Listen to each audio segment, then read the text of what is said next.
Hi everyone, I am Shweta Makwana and I am here today at Ironwood Sports Management Global Academy's Mumbai campus at Ville Parle, and today we are here for the third episode of Khel Vichar.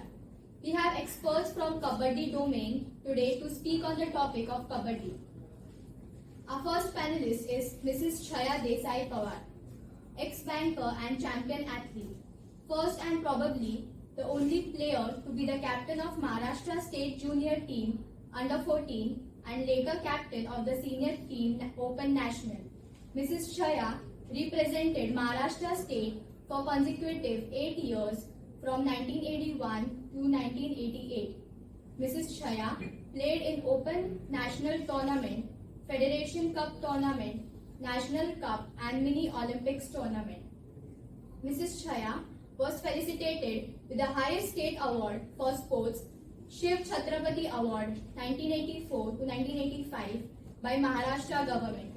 1991, Mrs. Chhaya was felicitated by Prathamesh Arts for excellence in sports. Additionally, a skilled commentator, Mrs. Chhaya provided live coverage on SAM TV for the 2015 Mahakabaddi League, which took place in Mumbai, Ratnagiri, Raigad and Pune. Admirable and respected women's kabaddi player on field and off field. Mrs. Chhaya Desai served Bank of Maharashtra for 30 years from 1984 to 2014 and represented Bank of Maharashtra in all India Open tournaments. Join me in welcoming Mrs. Chhaya Desai Pawar with a big round of applause. Our second panelist is Mr. Prashant Chavan. Mr. Prashant Chavan won bronze medal at 50th Senior National Kabaddi Championship held at Darbhanga, Bihar, representing Team Indian Railway. He won gold medal at 22nd Senior National Federation Cup Kabaddi held at Kasargoda, Kerala, representing Team Indian Railway. He also won gold medal at 55th National Kabaddi Championship held at Amravati, representing Team Maharashtra State. Mr. Chavan bagged bronze medal consecutively 2 years at 58th and 59th National Kabaddi Championship held at Karnataka and Mumbai, Maharashtra, representing Team Maharashtra State. He won gold medal consecutively for 2 years at Senior Maharashtra State Kabaddi Championship held at Nanded and Bhiwandi, Thane, representing Team Thane District. Mr. Chavan won gold at Senior Maharashtra State Kabaddi Championship held at Goregaon, representing Team Thane District. In 2014, he participated in Pro Kabaddi League and was playing from the Team Jaipur Pink Panther, and the team won the league. In 2022, Maharashtra men's team won silver medal at 69th Senior National Kabaddi Championship under his coaching. In 2022, Maharashtra men's team won silver medal under his coaching at 36th Senior National Games of India held at Gujarat.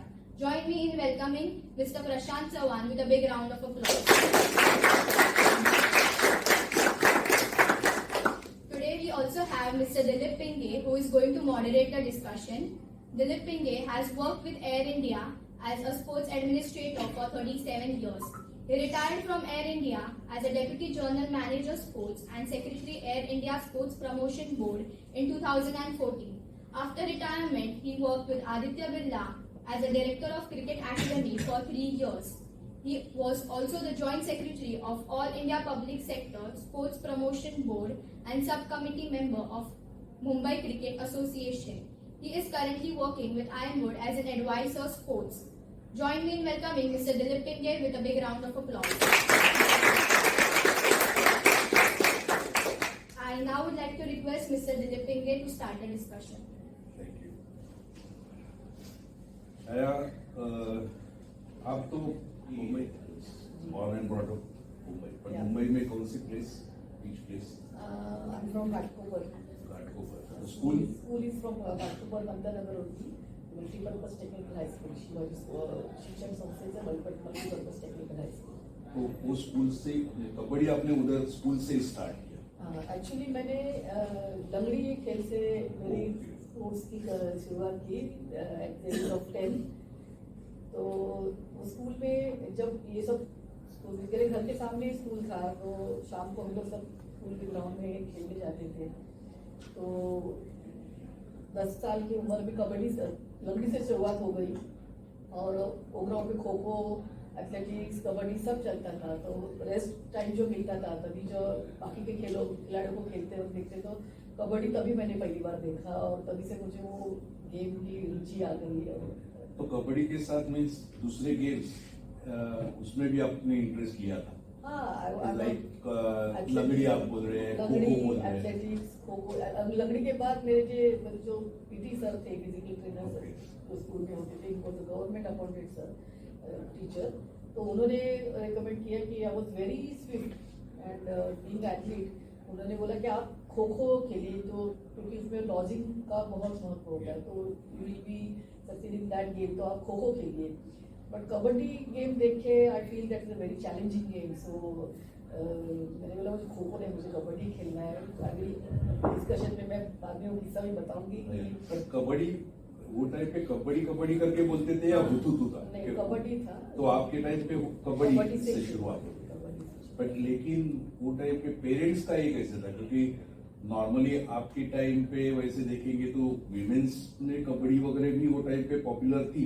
Women's specially Mumbai में वगैरह अलग अलग places से मैंने देखा है कि women's team बहुत अच्छे क्लब्स वगैरह अच्छा परफॉर्मेंस वगैरह होता था। लेकिन आप क्या हाँ पेरेंट्स ने आपको ये इसके लिए सपोर्ट किया? डेफिनेटली मेरे पेरेंट्स का बहुत सपोर्ट रहा।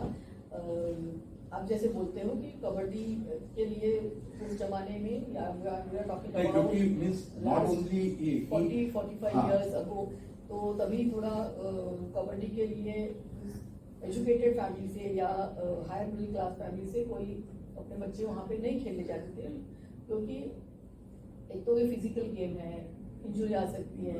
फिर हमारे टूर्नामेंट्स जो होती थी वो इवनिंग या लेट नाइट 11 मट्टी में खेलने का है, वो सब चीज होती थी। और तभी अभी जैसे मोबाइल नहीं थे, तो एक बार हम लोग ग्राउंड पे गए तो पेरेंट्स को कुछ कांटेक्ट नहीं होता था, बच्चे कहाँ है क्या है। वो ज्यादा करके सब टूर्नामेंट्स वगैरह सब इवनिंग में शुरू होते थे और 11-12 बजे तक चलते थे। तो तभी आपके पेरेंट्स का अगर सपोर्ट नहीं हो तो you can not perform and you can not enter in that game. तो I am very much lucky कि मेरे पेरेंट्स वर वेरी सपोर्टिव। पर इंटर स्कूल में भी आपने पार्टिसिपेट किया होगा? हाँ, स्कूल के लंगड़ी के गेम लेके मैंने हमारे स्कूल के लिए हिंद करंडक trophy, which is a very popular school में एक्चुअली जो बेसिक ये टूर्नामेंट जो बोलते हैं उसमें हाँ, तो कबड्डी, खो खो और इसके लिए लंगड़ी इसके लिए but at the one time I was a good athlete, I was a good swimmer, I was a good kho kho player also. But that time my mother told me कि अभी आपको डिसीजन लेना है कि आप सब जगह नहीं जा सकते, and they are very strict कि आपको आपका एजुकेशन भी पूरा होना चाहिए, ग्रेजुएशन भी होना चाहिए, तो आप डिसीजन लीजिए क्या करना है। तो I chosen kabaddi and that is my passion. पर कबड्डी स्कूल से खेलते वक्त आप किसी क्लब को भी ज्वाइन किया? नहीं, up to 10th standard I was representing my Only school school, only only for school nationals and तेव्हा लोकल टुर्नामेंट मध्ये पण एवढं जायला व्हायचं नाही, म्हणजे लोकल टुर्नामेंट व्हायचे नाही। बट आफ्टर 10th ये ऐसा डिसीजन हुआ कि आफ्टर 10th हम लोग स्कूल के मेंबर नहीं है, तो स्कूल की टीम से हम नहीं खेल सकते। तो हमारे स्कूल के ही लड़कियों को लेके हमारे एक स्टूडेंट का स्कूल है, उसने एक क्लब फॉर्म किया, दैट्स माय लोकल क्या नाम था उसका? Shivaji sports club Ghatkopar, was a very well known club at that point time. तो we are the founder members. हमने वो हमारे स्कूल के बच्चे उधर करके हमने वो क्लब चालू किया। खाली हमारे स्कूल के ही लड़कियां वहाँ पे आती थी, एंड इट्स ओनली गर्ल्स का क्लब था, मेल जेंट्स का नहीं था। तो ये लेडीज टीमच फक्त होते थे। प्रशांत, यू आर फ्रॉम थाना डिस्ट्रिक्ट ना? थाना डिस्ट्रिक्ट से तो आप पहले से ही थाना डिस्ट्रिक्ट से खेलते थे या उधर? आप रहने को किधर? कल्याण में रहते हैं? तो कल्याण में वो टाइम से कल्याण में ही रहते थे या पहले किसी दूसरी जगह पे? कल्याण में ही थे। तो कल्याण में आपका कबड्डी भी आप स्कूल में ही शुरू किया? स्कूल से भी शुरू किया, मैं 5वीं कक्षा में था जब भी। ओके। और क्लब भी उसी टाइम में ज्वाइन किया था। क्लब कौन सा क्लब? ओम कबड्डी सर। ओम कबड्डी, वो भी कल्याण का।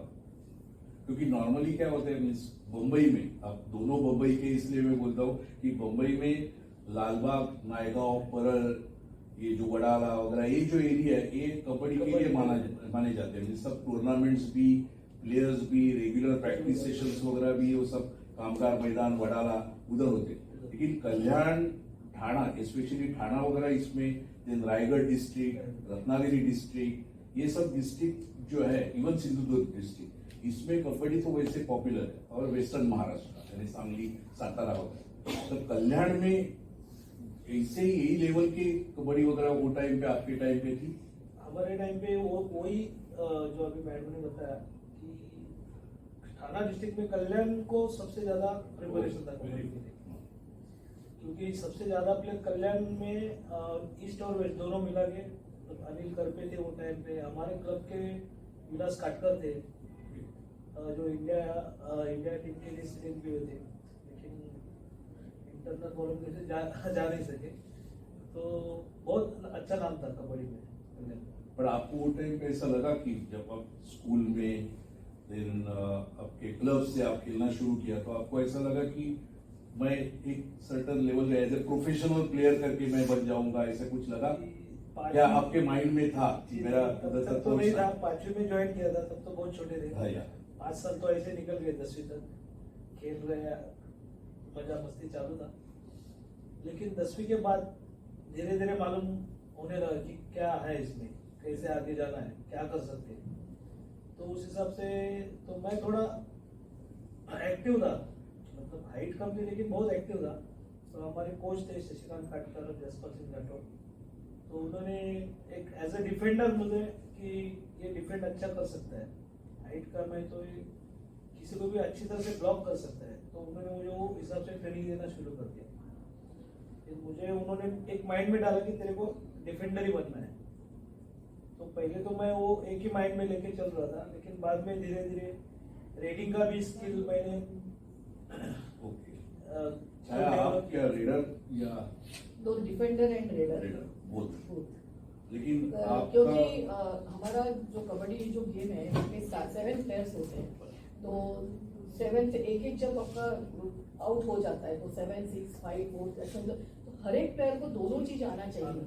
क्योंकि आप अगर ओनली रेडर है और जब प्लेयर खाली 4 है, that time you have to defend, तो वो भी स्किल आपको आना चाहिए। And as I was very swift, I told you कि मैं गुड एथलीट होने की वजह से तो मेरा रीडिंग भी था, my dodging was very easy, बदलाली तर म्हणतो मराठी, व्हेरी स्विफ्ट अँड म्हणजे लोकांच्या नजरेचं पारडं फिटायच्या आधी मी माझी मूव असायची, इतकं फास्ट असायचं।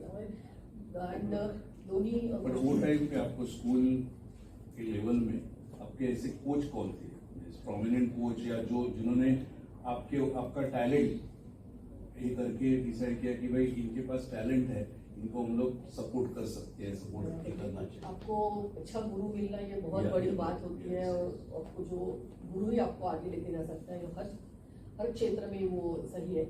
जैसे कि मैंने आपको बताया कि मेरे जो स्कूल में जो मेरे फिजिकल टीचर थे he was a government appointed sir, जो स्कूल ने रखे हुए थे, गवर्नमेंट एजुकेटेड जो कोर्सेज करके वो आए हुए ऐसे थे। When he comes to our school, तो उस दिन स्कूल में एक अनाउंसमेंट हुआ कि जिसको खेलना है उन्होंने शाम को 5 बजे ग्राउंड पे आना। तो उस दिन ग्राउंड पे 400 बच्चे आए थे, क्योंकि घाटकोपर का वो सबसे बड़ा स्कूल था और पहली कक्षा लेके 10वीं तक वहाँ पे चलते थे। तो सर ने एक ही काम किया, उनका नाम है सुरेश सावंत, मैं अब आज भी उनको मानती हूँ, इस माय फर्स्ट गुरु। तो उन्होंने वहाँ बताया कि एक विजल मार के कि ये हमारा ग्राउंड को लकीली आजकल नहीं होते, लेकिन हमारे ग्राउंड का स्कूल में बहुत बड़ा ग्राउंड था, 400 मीटर्स के भी ऊपर उसका एरिया था। तो उन्होंने बोला इसको 5 राउंड मारो, सबने 5 राउंड्स एट दैट टाइम। तो 2 राउंड होने के बाद एक बैठने लगे, वेरी फ्यू स्टूडेंट, उन्होंने 5 राउंड कंप्लीट किए, थक के चल के कुछ भी किया, लेकिन कंप्लीट किए।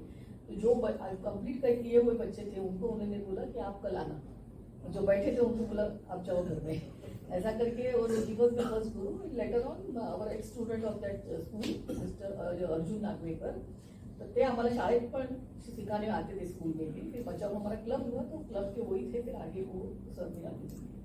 तो ऐसे करके मेरा ये खेल की लेकिन शुरुआत हुई। आप उधर ये होने के बाद आपने रुइया ज्वाइन किया, या, तो रुइया में भी आप कबड्डी खेलती हो? रुइया भी, क्योंकि कॉलेज यूनिवर्सिटी इंटर में- कॉलेज वगैरह आपने खेला यूनिवर्सिटी होगा। मैंने रुइया कॉलेज से। पर आप जब क्लब ज्वाइन किया, जब आप बोल रहे कि शिवाजी तो उसमें आपके साथ कौन ऐसे वो टाइम के वेल नोन प्लेयर्स थे कि जो बाद में वेल नोन प्लेयर बन गए? हाँ, मेरे जो- साथ मेरे क्लब में ही मेरे साथ नेत्रा कुलकर्णी, चित्रा कुलकर्णी, होता national player Chitra Kulkarni, the award winner player, Lalita Subesh is a well known player in Indian railway, then Vinal Raut is a PSI in east department. ये मैं क्यों पूछता हूँ, क्योंकि कबड्डी टीम गेम है, हाँ। तो उनसे और 7 प्लेयर्स, क्योंकि आपको ईच एंड एवरी प्लेयर के परफॉर्मेंस के ऊपर आपकी टीम का परफॉर्मेंस बन जाता है।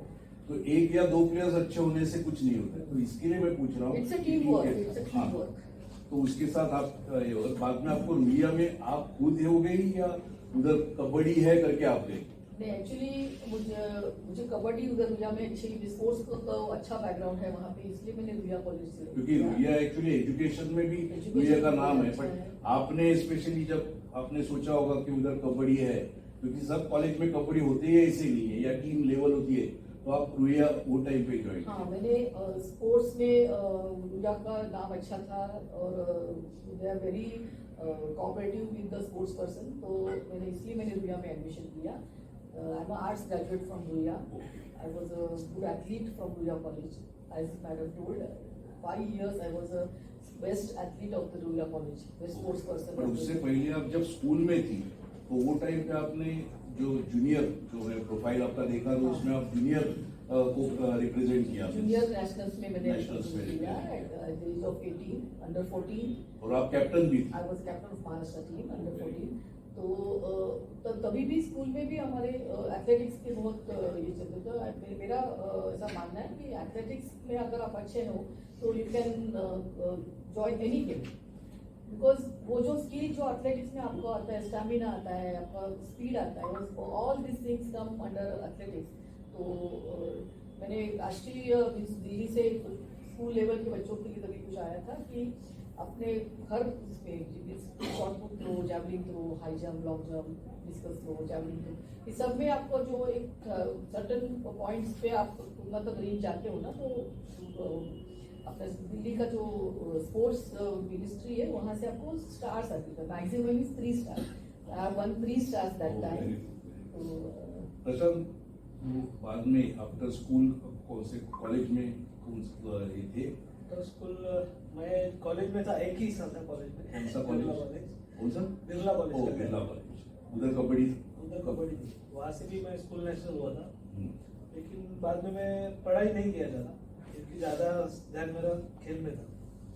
तो मेरे पिताजी यानी इसका मतलब है कि आपको पता था कि आपको एजुकेशन नहीं, लेकिन आपको कबड्डी ऊपर लेके जाने वाला है। हाँ। तो वो टाइम पे माइंड में था। माइंड में था। इसीलिए मैंने आपको पूछा कि जब आप स्कूल में थे, वही टाइम से आपने दिमाग में रखा था कि मेरे को कबड्डी प्लेयर बनना है, प्रोफेशनल प्लेयर बनना है।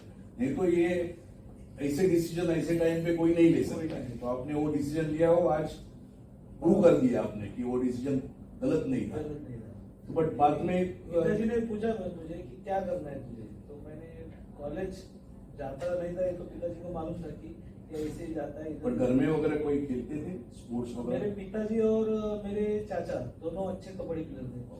बॉम्बे में रहते थे, डीलर रोड में। हाँ, वो और तो वहाँ main place। पहले विजय बजरंग से खेलते थे दोनों और फेमस थे। फिर मेरे पिताजी जब कल्याण में आ गए, चाचा अभी भी वही है, तो फिर उन्होंने पूछा तू क्या करेगा, एक तो जॉब कर नहीं तो पढ़ाई कर। तो मैं बोला मैं खेलूंगा घर।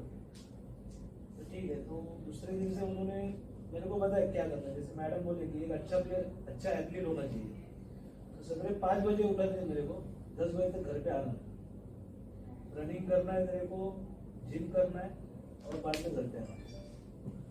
अभी मैं थोड़ा एक जिस मैडम से पहले पूछता हूँ, क्योंकि वो टाइम पे कबड्डी मैंने भी देखी है। मैं क्रिकेट के साथ या दूसरे गेम के साथ कंपेयर नहीं करता हूँ, इसलिए नहीं करता हूँ कि वो टाइम पे कबड्डी के लिए जो फैसिलिटीज थी, बहुत पुअर फैसिलिटीज थी। क्रिटिसाइज मुझे किसको करना नहीं, लेकिन वो एक्चुअली वो टाइम पे कबड्डी इसलिए वो एक दिमाग में बैठा था, ये रूरल गेम है, इसके लिए सब उनके पास इस तरह से देखते थे कि ये प्लेयर्स भी वो सब नेटिव प्लेस से या छोटे छोटे प्लेस से आते हैं, हाँ, और मट्टी पे खेलते हैं, तो इसके लिए कोई, और जो स्पेक्टेटर्स थे वो भी ऐसे थे कि वो एंजॉय करने के लिए आते थे। आज रणजी ट्रॉफी से भी ज्यादा आज कबड्डी में देखेंगे तो कबड्डी के लिए लोग स्पेक्टेटर्स आते हैं। बट वो टाइम पे मैंने देखा है कि उनके लिए जब टूर्नामेंट आप जाते थे, वो डिस्ट्रिक्ट लेवल की हो, स्टेट लेवल की हो, आपके लिए एकोमोडेशन ठीक नहीं रहता था। मुझे ऐसा लगता है शायद आप डॉर्मेट्रीज में या स्कूल म्यूनिसिपल स्कूल्स में वगैरह आपकी वो लोग सब अरेंजमेंट करते थे। बट तो अभी जिस तरह से चल रहा है कि अभी वो टाइम का कबड्डी और ये टाइम का कबड्डी, बाकी अपने सब्जेक्ट है, मैं स्लोली आपके ऑफिस वगैरह ये कबड्डी में वगैरह ये आने वाला, बट उससे पहले वो टाइम का कबड्डी और अभी का कबड्डी, इसमें आपको क्या फर्क लग रहा है? मीन्स फैसिलिटी वाइज आपको क्या लगती है? क्योंकि मुझे लगता है कि मैडम जब खेलती थी, खेलने तक वो टाइम पे भी उनको एक अच्छा एक खेलने को मिला होगा, मीन्स अपोनेंट टीम्स वगैरह। अपोनेंट टीम्स तो अच्छी थी, लेकिन जैसे आपने बताया कि जो हमारे लिए रहने की खान पान की जो फैसिलिटीज होती थी वो वेरी पुअर, क्योंकि ऑर्गेनाइजर के पास भी पैसा इतना नहीं होता था। They are just kabaddi lovers, passionate, तो वो कबड्डी के टूर्नामेंट लेते थे। ये सब टूर्नामेंट में जो करने के लिए मेन सोर्स होता है फंड्स का, वो आपके पास बजट है, तो तभी कबड्डी में इतना नहीं होता था। हम जब जाते थे तो हमको स्कूल्स में वगैरह रहने को इंतजाम किया करते थे, बेंचेस सब साइड में करके 17 इंची जाजम बड़ा करके वहाँ पे हमको सोने की सुविधा होती थी। फिर मेस लगाया जाता था वहाँ पे, हमको वॉशरूम वगैरह भी कॉरिडोर में कॉमन वॉशरूम, और बहुत ही बुरी तरह के सिचुएशन में हम लोग ने खेल। मुझे नहीं लगता है कि आपके टाइम पे कोई भी पेरेंट्स बोलो या कोई भी बोलते हैं कि कबड्डी रिकमेंड नहीं कर भाई, कबड्डी आपने जैसे बोला कबड्डी रिकमेंड, हाँ, उसमें ही जाते थे। वैसा नहीं था तब उस जमाने में। लेकिन आई से जब मैं उनका जरूर नाम लेना चाहूंगी, अपने कबड्डी महर्षि शंकरराव जी साळवी, बुआ Salvi, he was a very visionary person. तो उन्होंने ये कबड्डी बड़ी होने के लिए उनकी पूरी जिंदगी इसमें डाली। तो उनका ऐसा कहना था कि कबड्डी का जब आयोजन होगा टूर्नामेंट का, तो वो ऐसा भव्य दिव्य होना चाहिए। मीन्स आपको ऐसा लगना चाहिए कि हम कोई बड़े गेम के लिए आए हैं, कि कपड़े भले आपके कॉटन के हो लेकिन साफ सुथरे होने चाहिए। आपका शिस्त, आप ग्राउंड में आओगे तो यू आर रिप्रेजेंटिंग महाराष्ट्र। आप थोड़ी भी इधर उधर कुछ गलती करते हो तो आपको आपके नाम से नहीं, आप महाराष्ट्र की टीम के नाम से आपको देखेंगे, और ये लड़की या लड़का ऐसे बिहेव किया तो महाराष्ट्र का नाम खराब होता है। तो ये वजह, तो ये जो बात छोटी छोटी चीजें वो हमको बताते थे ना, वहां से उनको समझ में आता था कि ये बुआ की पहुंच जो है, उनका जो आगे की सोच है बहुत बड़ी है। तो उनका हमेशा होता था, ऑर्गेनाइजर को भी उनका बोलना होता था कि कबड्डी को ऐसे दर्जा पे लाना है, आपको इंटरनेशनल ओलंपिक पे लेना है, तो उस तरह से अभी से हम लोग करो। आप अगर एक छोटा सा कुछ गांव में कुछ कर रहे हैं, ऐसे कुछ 4 बच्चे खेल रहे हैं ऐसे, तो आपको भी देखने को लगेगा क्या कुछ चल रहा है। लेकिन वो भी हम लोग ऐसा मैट डाल के, गैलरी अच्छी लगाई हुई है, प्लेयर्स एकदम ट्रैक सूट में, शूज पहन के एकदम अप टू डेट है, तो आपको भी लगता है कि कोई अच्छा नया कुछ गेम, कबड्डी अपना देसी गेम है, वहां को आगे ले जाना, लेकिन उसका भी आप प्रमोशन करोगे, अपने गेम को आप प्रमोशन करोगे, तो वो आगे जाके लोगों को समझ में आएगा कि ऐसा है। ऐसा ही करके फिर बाद में उन्होंने जो डेमोन्स्ट्रेशन मैचेस के लिए जापान वगैरह वो टूर निकाली, अभी कितने साल खेलों विदेशों में अपना कबड्डी खेला जाता है, तो वो लेवल पे आया, इसीलिए उनका प्रचार हुआ। जैसे आचरेकर सर ने सचिन बोलो, अमोल मुजुमदार बोलो, बहुत ऐसे प्लेयर्स हैं कि उनको उन्होंने अपने स्कूल में लेके आए। उन्होंने जिधर तुम्हारे स्कूल में क्रिकेट इतना ठीक नहीं है या क्रिकेट ही नहीं है तो आप शारदाश्रम ज्वाइन करो। वैसे मुझे पता है कि वो टाइम पे बुआ साळवी सब जगह अलग अलग छोटे छोटे गांव में जाते थे, उधर वो ढूंढते थे कौन प्लेयर अच्छे है, उनको बोलते थे कि चलो इधर ठीक नहीं है तो आप बंबई में आना, या किधर पुणे, सांगली, जिधर वो नजदीक उनका मेन सिटी है, या उधर जाके वो लोगों को उन्होंने ये करके वो प्लेयर बनाए।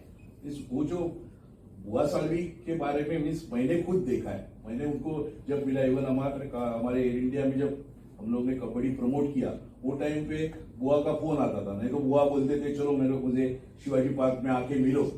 तो मिलने के बाद मैं समझता था कि बुआ के कुछ ग्रीवेंसेस है, तो उनका पहला तैयारी, मेरे पास 3-4 प्लेयर्स है, उनको आप ले लो कॉन्ट्रैक्ट पे, वो अच्छे प्लेयर्स है, बहुत अच्छे प्लेयर। ऐसे करके उन्होंने बहुत कबड्डी पे टीम बनाई, प्लेयर्स को बहुत जॉब्स जो आज मिले, तो उन्होंने बोलते हैं वैसे और रियल वो एक्चुअली महर्षि जो बोलते हैं, उनको कबड्डी महर्षि बोलते हैं, वो रियल ये था।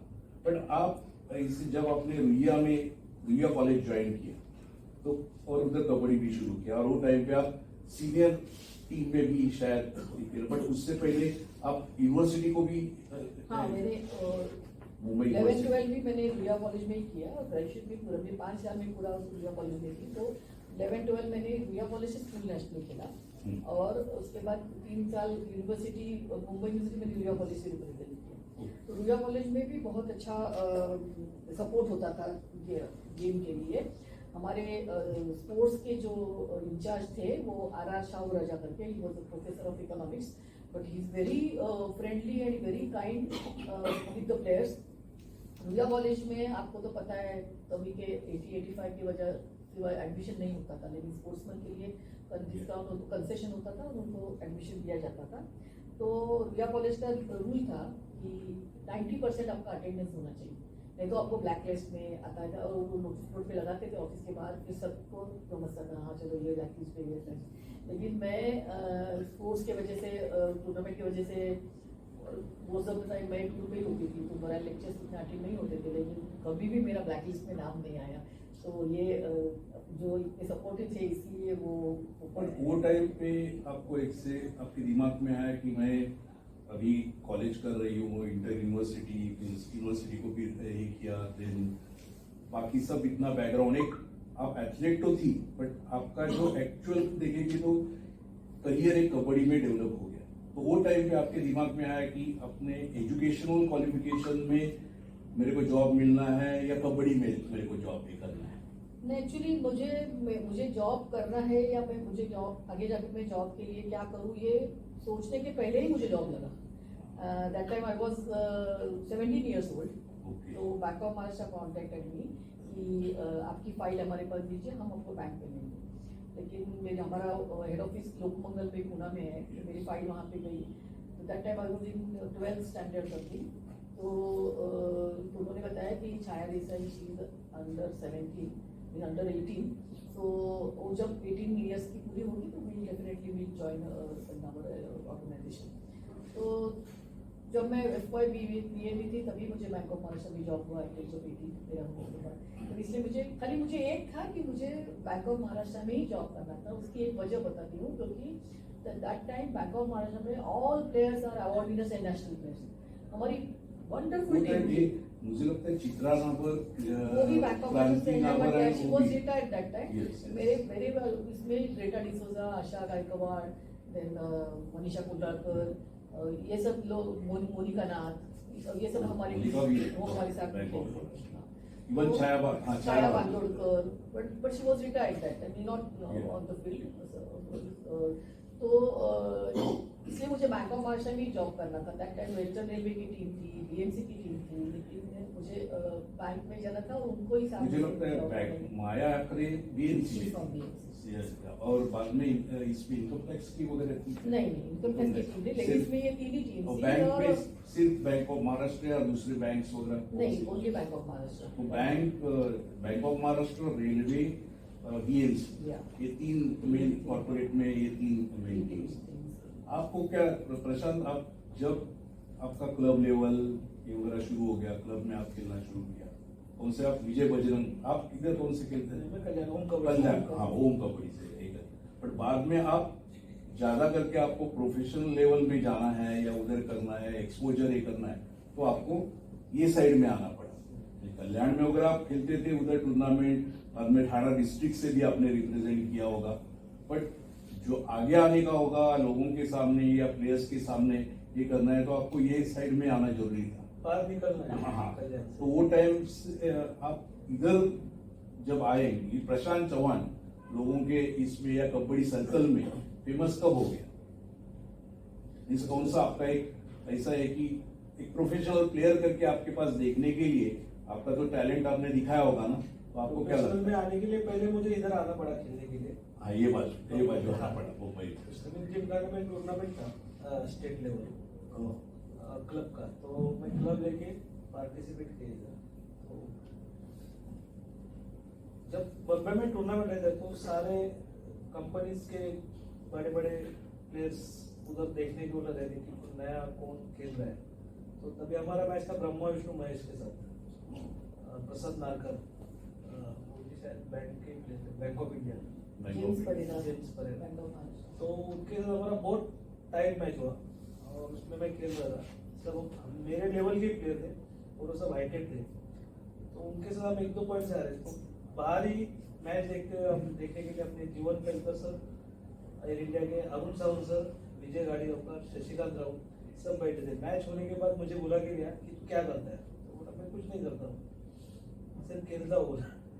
तो उन्होंने मुझे ऑफर दिया कि हाँ तुम एयर इंडिया में आओगे क्या। 96 का ये था, तो मैं बोला ठीक है आता हूँ करके। तो दूसरे दिन उन्होंने बोला कि तू ग्राउंड पे आ जा शाम को। पर उससे पहले तो आप रेलवे में थे ना? नहीं, बाद में लगा, पहले एयर इंडिया में लगा, पहले एयर इंडिया में बाद में कॉन्ट्रैक्ट पे लगा। एयर इंडिया में कॉन्ट्रैक्ट पे आने के बाद रेलवे की परमानेंट के लिए, और 8 साल रेलवे में रहने के बाद वापिस एयर इंडिया में।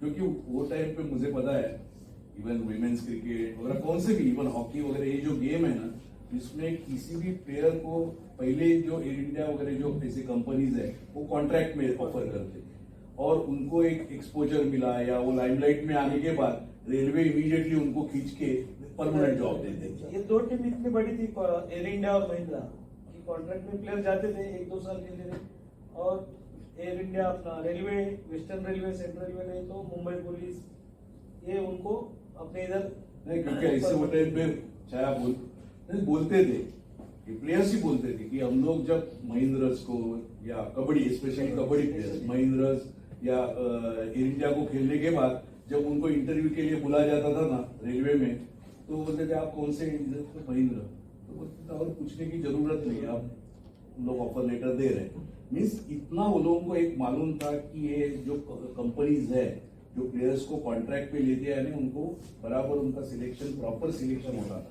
बट रेलवे परमानेंट जॉब देने की वजह से ये सब प्लेयर्स उधर। वैसे आप एयर इंडिया में कितने साल कॉन्ट्रैक्ट पे थे? 5 साल कॉन्ट्रैक्ट पे थे। 96 से 2000 जुलाई 2000 तक था। तो आपका गेम का क्रीम तो सब एयर इंडिया ने लिया और बाद में आप रेलवे पे गए क्या? ओके, तो रेलवे को दिया कि नहीं परफॉर्मेंस? रेलवे को भी दिया उतना ही परफॉर्मेंस। 8 साल रेलवे में बाद में निकाला, उधर से 2008 में वापस एयर इंडिया में आया। बट रेलवे का एक एडवांटेज क्या है प्लेयर्स के लिए ना, they can play direct nationals as a, क्योंकि उनको स्टेट स्टेटस दिया जाता है। बीच में एक उनका टूर्नामेंट होता था इंटर रेलवे, हाँ, वो उसमें सिलेक्शन होता था और वो रिप्रेजेंट, हाँ, वो इंटर रेलवे सिलेक्शन इसलिए होता था क्योंकि वेस्टर्न रेलवे, सदर्न रेलवे ऐसे अलग अलग चैंपियनशिप होता था, वैसे वो और अलग अलग प्लेसेस में वो लोग रिक्रूट कर सकते हैं। Right. इसलिए आपको उसपे खेलने के बाद, लेकिन आप डायरेक्ट नेशनल्स खेल सकते थे। इसलिए लोग प्लेयर्स पहले अपने को एक्सपोजर मिलने के लिए या एक नेशनल प्लेयर करके उनको एक चप्पा लगाने के लिए वो लोग रेलवे प्रीफर करते थे। वैसे आप रेलवे में गए, पर चाहे आप बैंक ऑफ महाराष्ट्र में थी वो टाइम पे, नो डाउट बाकी के सब टीम थे, और कॉर्पोरेट मुझे लगता है वो टाइम पे बैंक स्पोर्ट्स बोर्ड इतना एक्टिव था कि नॉट ओनली कबड्डी, क्रिकेट, बाकी जो गेम्स है उसमें भी उनका फुटबॉल वगैरह ये सब, इसमें बैंक ऑफ महाराष्ट्र का एक नाम था।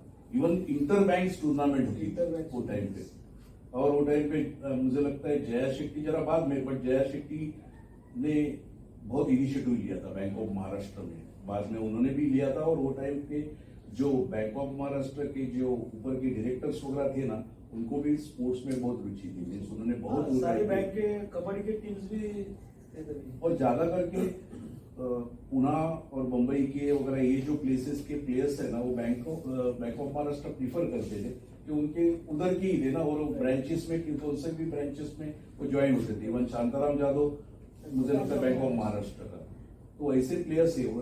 तो आप बैंक में थी वो टाइम पे, आप सीनियर नेशनल्स खेलती थी। सीनियर नेशनल्स तो आपने कितने बरस खेला?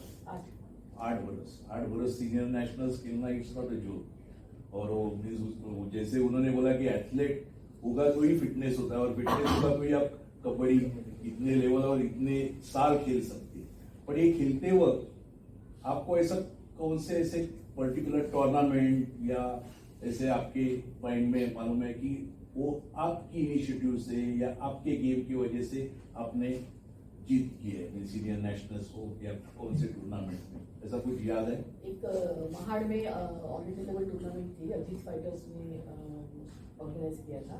वहाँ पे वो दोनों तरह से यादगार है कि क्योंकि मुझे एक तो तीन चीजें हुई वहाँ पे। मुझे बेस्ट प्लेयर का भी अवार्ड मिला, फिर वहाँ पे मुझे एक सबसे बड़ी इंजरी जो स्पोर्ट्स में वो भी वही टूर्नामेंट में मिली। और वो टूर्नामेंट हमने बहुत अच्छी तरह से, इतनी इंजर होने के बाद भी मैंने वो हम लोग की टूर्नामेंट मेरे वजह से जीती। हुआ ऐसे कि probably I was the only one कि जो गोल लात बोलते हैं कबड्डी में, नहीं ऐसा किक गो राउंड किक जो होती है, तो मोस्टली जेंट्स में ही वो होता था, लेकिन आई वाज द ओनली मैंने वीमेन। आपका फोटो देखा है। हाँ, तो हमारे जो कभी वो एक्शन का फोटो आपने दिया है। जो लिटरेचर अभी कबड्डी का लिटरेचर जो होता है उसमें फ्रंट पेज में वो किक का फोटो होता है कि I was the only one की अच्छे से कर महाराष्ट्र से। बाद में मोनिका भी, लेकिन वो स्ट्रेट लात था, राउंड लात, उसका भी स्टोरी मैं आपको बताना चाहूंगी। तो I was famous in that. और वो जब अगर मैं करती हूँ, वो एक्शन लेती हूँ किक की, राउंड किक करने की, तो मुझे पॉइंट डेफिनेटली मिलना है। तो ये था ही। और दूसरी एक चीज होती है, मैं आप जब स्पोर्ट्स में ही आप करियर करने वाले हो तो मुझे आपको बताना है कि स्पोर्ट्स में आपको 2-3 चीजें बहुत आपको रखनी चाहिए। एक तो आपकी शिस्त, डिसिप्लिन बहुत होना चाहिए, देन ऑनेस्टी होना चाहिए, डेडिकेशन होना चाहिए। और मीन्स तो कबड्डी में ऐसा होता था, जब हम खेलते थे तभी हम मट्टी में खेलते थे, तो वो मट्टी हमारे लिए होगा। अभी भी हम जब चीफ गेस्ट करके कभी हमको थोड़ा डाइवर्ट हो रहा है, लेकिन मैं बताना चाहूँगी, कबड्डी में अगर हमको चीफ गेस्ट करके बुलाते तभी हम लोग playing kabaddi with bear foot. तो अभी भी मैं जब चीफ गेस्ट करके ग्राउंड पे हमको बुलाते हैं तो आई रिमूव माई सैंडल्स, मैं नमस्कार करती हूँ ग्राउंड को, और देन ओनली आई एंटर। तो ये जो हमारी उसमें श्रद्धा थी हमारे मैदान के लिए या हमारे स्पोर्ट्स के लिए, तो बहुत थी। और जब हम बोलते हैं, हम अपील करते हैं, तो इसका मतलब है 101%। अभी की तरह तभी कैमरे नहीं होते थे, अभी आपको 3-3 4-4 कैमरे लगे हैं, आप डिमांड कर सकते हैं कि मैंने टच किया है, आउट किया है, ऐसा कभी नहीं होता था। वो 1-to-1 होता था। और इतनी फास्ट मूवमेंट, अब मैंने बताया इतनी फास्ट मूवमेंट होती, तो अंपायर भी कितना देखे कि हुआ कि नहीं हुआ।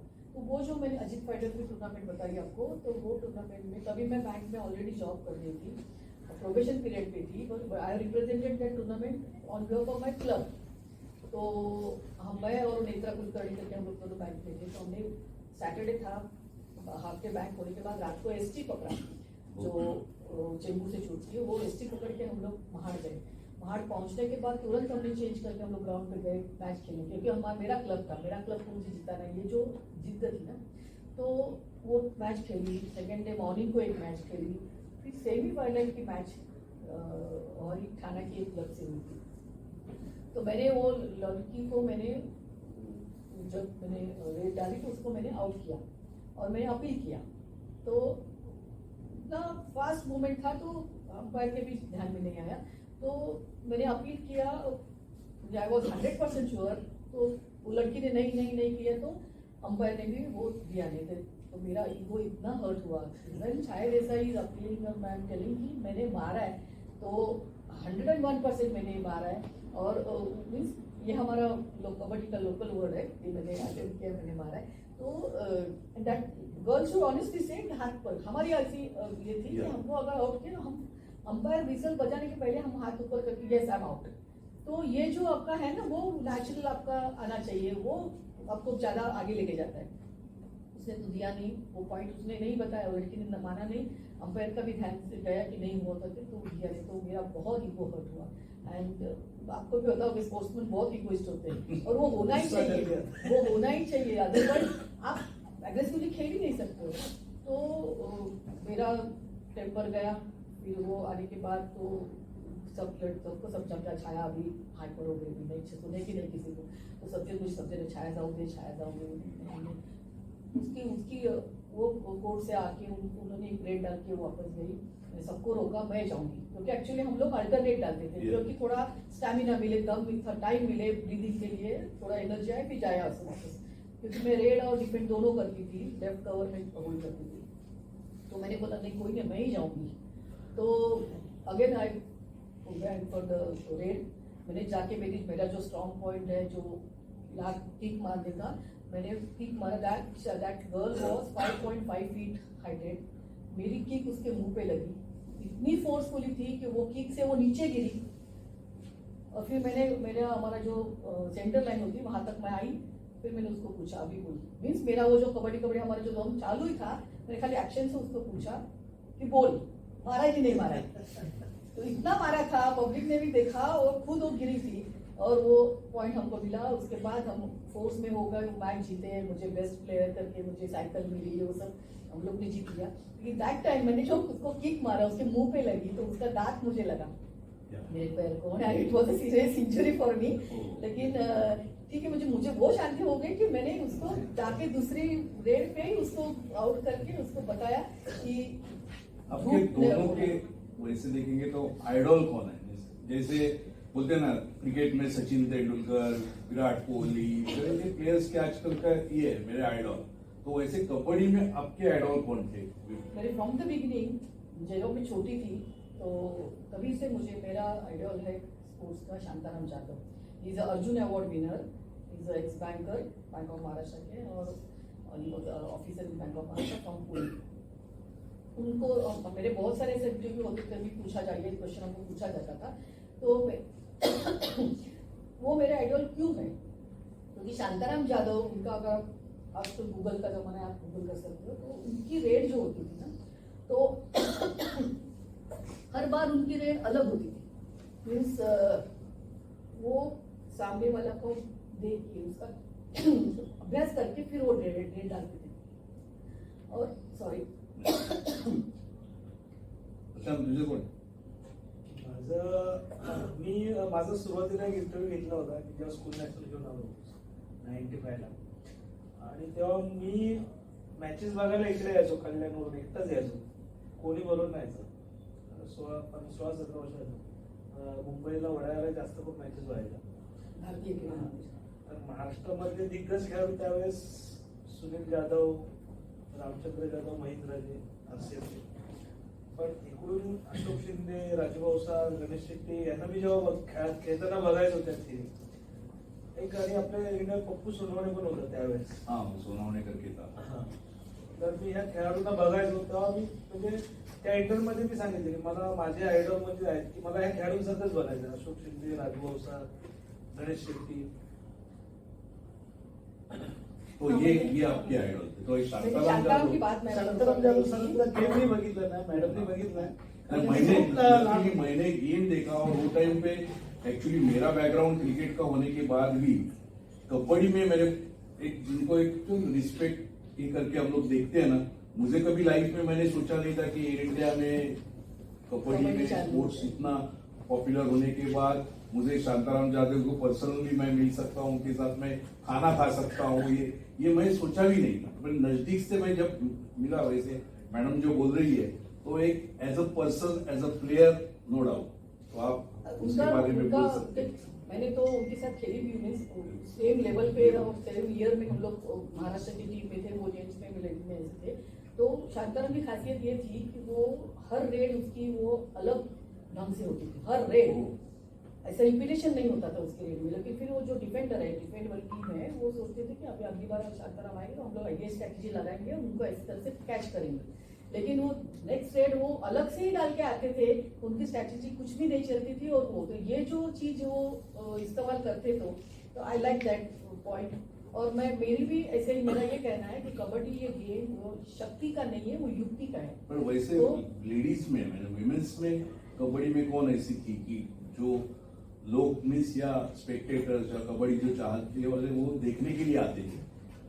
ऐसे कोई महाराष्ट्र के भी बहुत सारे अपनी लड़कियां हैं, जब एक का ही नाम लेके नहीं होगा, बहुत सारी ऐसे स्पोर्ट्स पर्सन है। लेकिन और एक नाम मैं बताना चाहती हूँ, अर्जुन अवार्ड विनर मोनिका नाथ। लेकिन उसके बारे में कहना यह है कि वो लास्ट मोमेंट तक वो हार नहीं मानती थी। It is very important in sports. आप लास्ट के मिनट में भी आपका गेम पलट के आपकी बाजी जीत सकते हो। ये जो जिंदगी में भी यही है कि आप हार नहीं मानना है। वो इतनी अपने प्लेयर्स को मोटिवेट करती रहती थी, वो बंगाली लैंग्वेज में उनको हाँ वो करके नहीं करो हो जाएगा बस कर करके, और वो उनको करना ही पड़ता था बचपन, इतना वो मोटिवेट करती रहती थी। वो जो उसका गुण था वो मुझे बहुत अच्छा लगा कि ये होना चाहिए। आप गिव अप नहीं करना है, लाइफ में भी वही, आप गिव अप मत करो। आप गिरते हो, फ्रैक्चर होता है, प्लास्टर होता है, फिर आप ठीक होते हो, वापस दौड़ना है, वापस आगे जिंदगी में जाना है। ये जो चीज है ना वो उसके पास बहुत थी। तो उसने शी वॉज महाराष्ट्र के लिए वेस्ट बंगाल हमेशा ही अपोनेंट और शत्रु जैसे बोलते हैं, वो जैसे इंडिया पाकिस्तान वैसा होता था, लेकिन शत्रु भी अपने तोलमोल का मिलना चाहिए, वैसे वो वेस्ट बंगाल। प्रशांत, आप सीनियर नेशनल्स तो रेलवे से पहले मिस खेले, सीनियर नेशनल्स में आपने फर्स्ट प्लेस भी हासिल की थी रेलवे से खेलते हुए, और वो टाइम पे ऐसा कभी वो या बाद में इतने प्रोफेशनल, बाद में इतने मैचेस इवन एयर इंडिया के लिए खेले आप, तो आपको ऐसा कौन सा इंसिडेंट की लास्ट मोमेंट पे सिर्फ आप रह गए एज अ डिफेंडर करके? बहुत टाइम हो गया होगा, क्योंकि मैंने बहुत टाइम आपको खेलते वक्त दिखा है डिफेंडर करके, आपने जो ये किया हुआ है वो मैंने देखा है, बट आपको ऐसा है कि क्रूशल पॉइंट है जिधर आपको वो, आप इधर अकेले हैं और उधर पूरी टीम है, ऐसे टाइम पे आपने गेम टर्न किया, आपके डिफेंडर होके आपने जो ये करने की वजह से पूरी, ऐसे कभी इंसिडेंट से ध्यान में रखा कि उसके वजह से टीम भी पूरी टर्न हो गई, टीम जीत गई और आपने चैंपियनशिप ली या फाइनल्स में, ऐसे कुछ? किस्से हाँ, एक शुरुआती किस्सा बताओ। जब एयर इंडिया में लगा कॉन्ट्रैक्ट पे, कामगारची टूर्नामेंट आपली फेमस टूर्नामेंट असते, उधर खेल रहे थे, बीपीटी के साथ मैच चालू था, तो सारे हमारे टॉप राइडर संजय जोशी, अशोक शिंदे, राजू अवसर भी बाहर बैठे थे, अमोल तरे भी मेरे साथ कॉन्ट्रैक्ट पे था, यंग प्लेयर था, वो भी बाहर था। तीन जन अंदर थे और सामने बीपीटी का मानिक राठौड़, 6-6.25 फीट हाइट थी उसकी, तो वो रेडिंग को आया, तो पहले टाइम आउट लिया फैसला सर ने, बोले इसको हाथ डालना नहीं है, अगर पॉइंट गया तो अपन अपने ऊपर लोन हो जाएगा। तो ठीक है हाँ बोलते, लेकिन वो जब रेड को आया तो एकदम अंदर आया, तो मैंने उसका एंकल होल्ड किया, बाकी के 2 जन उधर खड़े थे, तो वो मुझको खींचते खींचते लाइन तक लेके गया, लाइन पे हाथ डालने का वापिस मैं उसको खींच के पीछे लेके आया, जब लास्ट एंड लाइन तक लेके आया तब 2 जन आए, नहीं ये पकड़ा है उसने मजबूरी, छोड़ेगा नहीं करके, तो उसको वो दोनों हाँ सपोर्ट मिला, उसका कैच हो गया। पूरा पब्लिक वो टाइम गैलरी में खड़ा रहकर ताली बजा रहा था कि इतना भाई अच्छा कैच किया करके। तो अशोक शिंदे अंदर आए, अशोक शिंदे सर ने 1-2 पॉइंट मारे, फिर हमारा लीड हो गया, उनके ऊपर उल्टा लोन हो गया और वो मैच हम जीत गए। लेकिन ये अपने ये एक इंसिडेंस होता है, पर एक मैं हर टाइम देखता हूँ कि पहले का कबड्डी मैंने देखा, पर आजकल लास्ट 8-10 बरस मैंने देखा है कि वो कैलकुलेशंस हो जाता है कि वो टाइम निकालने के लिए, मीन्स उधर हार्डली 1-2 इसका ये है डिफरेंस है, 2 पॉइंट्स का डिफरेंस, और 5 मिनट बाकी है, 3 मिनट बाकी है, वो टाइम पे सिर्फ जाके आना बोलते हैं, मीन्स बाहर से, मैं कबड्डी खेला नहीं, लेकिन मैंने जो मोमेंट्स थे और उनसे मालूम हो जाता है कि कैप्टन बोलो या जो सीनियर प्लेयर आपको बोलते हैं, जस्ट एंट्री करके आना, मारना मत या आगे जाना मत, क्योंकि यदि जाएगा और यदि आप पकड़ी हो जाएगी तो इमीडिएटली पॉइंट उनके साइड है। ऐसे करके बहुत टाइम, 3-4 मिनट तो ऐसे ही जाते हैं। ये जो कैलकुलेशन है ये अभी जरा ज्यादा है, पहले नहीं था, पहले डायरेक्ट अभी अंदर रेड इतना फास्ट हो गया है, अभी 3rd रेड आ गया, हाँ 2 रेड के बाद आपका जो तीसरा रेड है वो आपको डू और डाई, पहले ऐसे नहीं था, पहले आप कितना भी टाइम निकाल सकते हैं क्योंकि 3rd रेड नहीं था। तो अभी क्या है, 2 रेड के बाद आपको मारना है, अगर आपके पास 1 का लीड है, 2 का लीड है, तो आप 3rd रेड पे ही खेलोगे, क्योंकि 2 रेड आपको कैच हो गया तो आपका पॉइंट लीड जा सकता है। तो इसलिए आपको 2 रेड जाके आना है टाइम निकाल के, क्योंकि टाइम भी निकालना है और आउट भी नहीं होना है, आपको लाइन क्रॉस करके वो टाइम निकलना है 30 सेकेंड, जब 2 सेकेंड बचेंगे तो आपको वापस कोर्ट में आना है, तो आपका उतना आधा मिनट का टाइम निकल गया। उनका रेड में आपको उनके रेडर को वापस भेजना है बिना बोनस देके या बिना टच खाए, क्योंकि ये मैं क्यों आपको स्पेशली बोल रहा हूँ कि जो लोग समझते थे या पुराने इसमें तो कबड्डी जो लोग बोलते थे कि पावरफुल गेम है, सिर्फ पावर पे चलता है, ऐसे नहीं है, दिमाग की भी बात है, कैलकुलेशंस होती है इसमें, क्योंकि जो स्ट्रेटजी आप 7 प्लेयर्स में लगाओगे वो स्ट्रेटजी आप 5 प्लेयर में 4 प्लेयर में नहीं लगा सकते, उसका अलग आपको कुछ बदलाव करना पड़ता है। और उसके पहले जो मैंने खेला, तो मैंने जो अंदर जो रीप वाली कबड्डी भी खेली है, मैंने बोनस लाइन जो इंट्रोड्यूस है उसके बाद भी मैंने खेला है। तो आप 7 और 6 प्लेयर में आपको बोनस लाइन का फैसिलिटी आपको मिलती है। जब 5 प्लेयर आपके कोर्ट में रहते हैं तो भी आप पूरे अंदर जाके पूरा फील्ड के बोनस लाइन आपको यूटिलाइज नहीं होती, कभी सामने के कोर्ट वाले को नहीं होती। कभी वो लोग ऐसा टेक्निक लगाते थे कि हम मैक्सिमम 5 ही रहे यहाँ पे, क्योंकि अपोनेंट को बोनस का बेनिफिट नहीं है और सामने 7 प्लेयर है, तो यहाँ का जो चाहते हर बार बोनस भी करके आएगा, तो अपना 6 प्लेयर उठेगा नहीं, उसको 3 बार नहीं मिलेगा। तो हम लोग 5 के 5 ही रहेंगे, लेकिन हमको बोनस में पॉइंट मिलता रहेगा, अपना स्कोर बोर्ड बढ़ता जाता है। तो उनका डिसएडवांटेज ऐसा है कि जो 7 प्लेयर है अपोनेंट में, वो अगर 7 ही रहते हैं और हम लोग 5 ही रहते हैं, तो हमको बोनस का फायदा है, उनको बोनस का फायदा नहीं। तभी अभी मैं उल्टी तरह से बोलती हूँ कि जो अपोनेंट है उनके 7 है, तब उनके कैप्टन ने, उनके मैनेजर ने, कोच ने ऐसा सोचना चाहिए कि एक आधा प्लेयर अपना आउट कर दो उधर और उनके उठा के 6 बना दो, तो आपको बोनस का पॉइंट मिलते रहेगा। तो ये सब जो सोचने वाला था, और वो सब आपको 15-20 मिनट में ही सोचना है। और वो जब चालू रहता है तभी आपको कोच या आपके बाहर से नहीं बोलते, आप जो साथ अंदर जो होते हैं प्लेयर कैप्टन, वही डिस्कस करके वो कैसा चल रहा है स्कोर। इसलिए मैं बोलती हूँ kabaddi is a very intelligent game, शक्ति पेक्षा युक्ति श्रेष्ठ। क्योंकि और पहले इसमें कबड्डी में हाइट और वेट, इसके ऊपर कबड्डी प्लेयर इवन देखने के बाद भी कोई बोलते थे ना, अरे ये प्लेयर कौन है, कबड्डी वेट का ये नहीं था ना, रिस्ट्रिक्शन नहीं था। लेकिन ये रिस्ट्रिक्शन मैंने इनको पहले अभी बीच में हम लोग डिस्कस करते हुए पूछ रहा था कि वो रिस्ट्रिक्शन क्यों आया, कब आया? क्योंकि पहले आपसे पहले आपके टाइम पे भी सागर बांदेकर, सुनील जाधव, इवन गणेश शेट्टी, ये सब हाइट और इनकी बॉडी वगैरह देखेंगे तो इनका वेट था, बट बाद में ये वेट का रिस्ट्रिक्शंस आया। इवन इंटरनेशनल टूर्नामेंट में भी रिस्ट्रिक्शंस आए, इसके लिए इंडिया को रिप्रेजेंट करते वक्त भी वो पर्टिकुलर वेट तक का ये कबड्डी में क्यों आया और कैसे आया, क्या इसका रीजन क्या है, कुछ पता है? रीजन मुझे तो मालूम नहीं है। मेरे को जो मुझे ऐसा लगता है कि ऑल स्टेट में नेचर वाइज हर एक की बिल्ड अलग अलग होती है। जैसे कि नॉर्थ में हट्टे कट्टे होते हैं, पंजाब अमृतसर वो साइड में, फिर साउथ में थोडे बहुत ही स्ट्रॉंग होते हैं, हाईट बिल्ड ज्यादा नहीं लेकिन काटक मराठी म्हणतात तसे असतात। तो ये सब इसमें यूनिफॉर्मिटी लाने के लिए तो ओपन नेशनल में, तो पंजाब पुलिस की जो टीम थी, बलविंदर सिंह, वो सब 100 किलो के तगड़े प्लेयर थे, वो खाली हाथ लगाता तो सामने का आदमी का नीचे गिरेगा, ऐसे सर्कल कबड्डी वाले। वो पॉइंट पे भी आने वाला हूँ कि कबड्डी में ये जो एक्चुअली नॉर्थ साइड में ज्यादा करके सर्कल कबड्डी पॉपुलर है, बराबर। तो सर्कल कबड्डी और अपने ये कबड्डी में क्या फर्क है? सर्कल कबड्डी का ग्राउंड बहुत बड़ा रहता है, बहुत बड़ा है। उसमें कबड्डी बोलते थे, 4 प्लेयर रहते हैं ओके, डिफेंस के लिए, और एक रेड करता है, लेकिन चारों मिलके नहीं पकड़ते, और जो पहला टच करेगा वही रेडर को पकड़ेगा, या रेडर जिसको पहला टच करेगा वही उसको पकड़ेगा, ऐसा उनका रूल है। बट इससे ये सर्कल कबड्डी से रेगुलर कबड्डी को उनको फायदा होता है या क्या है, क्या लगता है?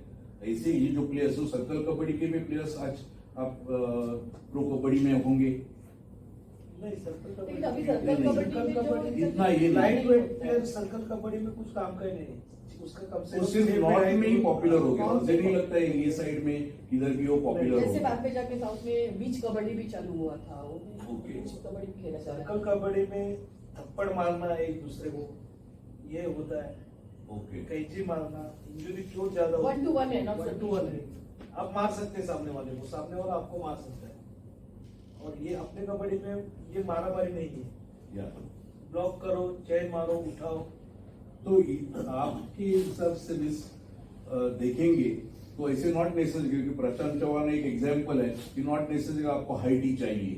कबड्डी में नॉर्मली क्या हाइट, बॉडी वगैरह सब देखते हैं, बट हाइट ही चाहिए ऐसे नहीं नहीं, है। जैसे कि उन्होंने बताया कि उनकी हाइट का उनका फायदा हुआ एज ए डिफेंडर, डिफेंडर। क्योंकि वो जो लेफ्ट कवर लगाते थे वहां पे वो जो सामने का रेडर था, तो उसमें भी जब महाकबड्डी में मैंने मेरा एक्सपर्ट कमेंट देते रही थी, जो लोगों को भी अच्छा लगे कि उसकी वजह से हमको गेम समझता है, वही मैं यहाँ पे एक्सप्लेन करना चाहती हूँ कि रेड सामने वाला डालता है, वो खड़ा रहता है, वो हाइट है, और इनकी हाइट कम होने की वजह से इनके तरह के जो डिफेंडर है वो उसको उनके कमर के नीचे के हिस्से से ब्लॉक करते थे।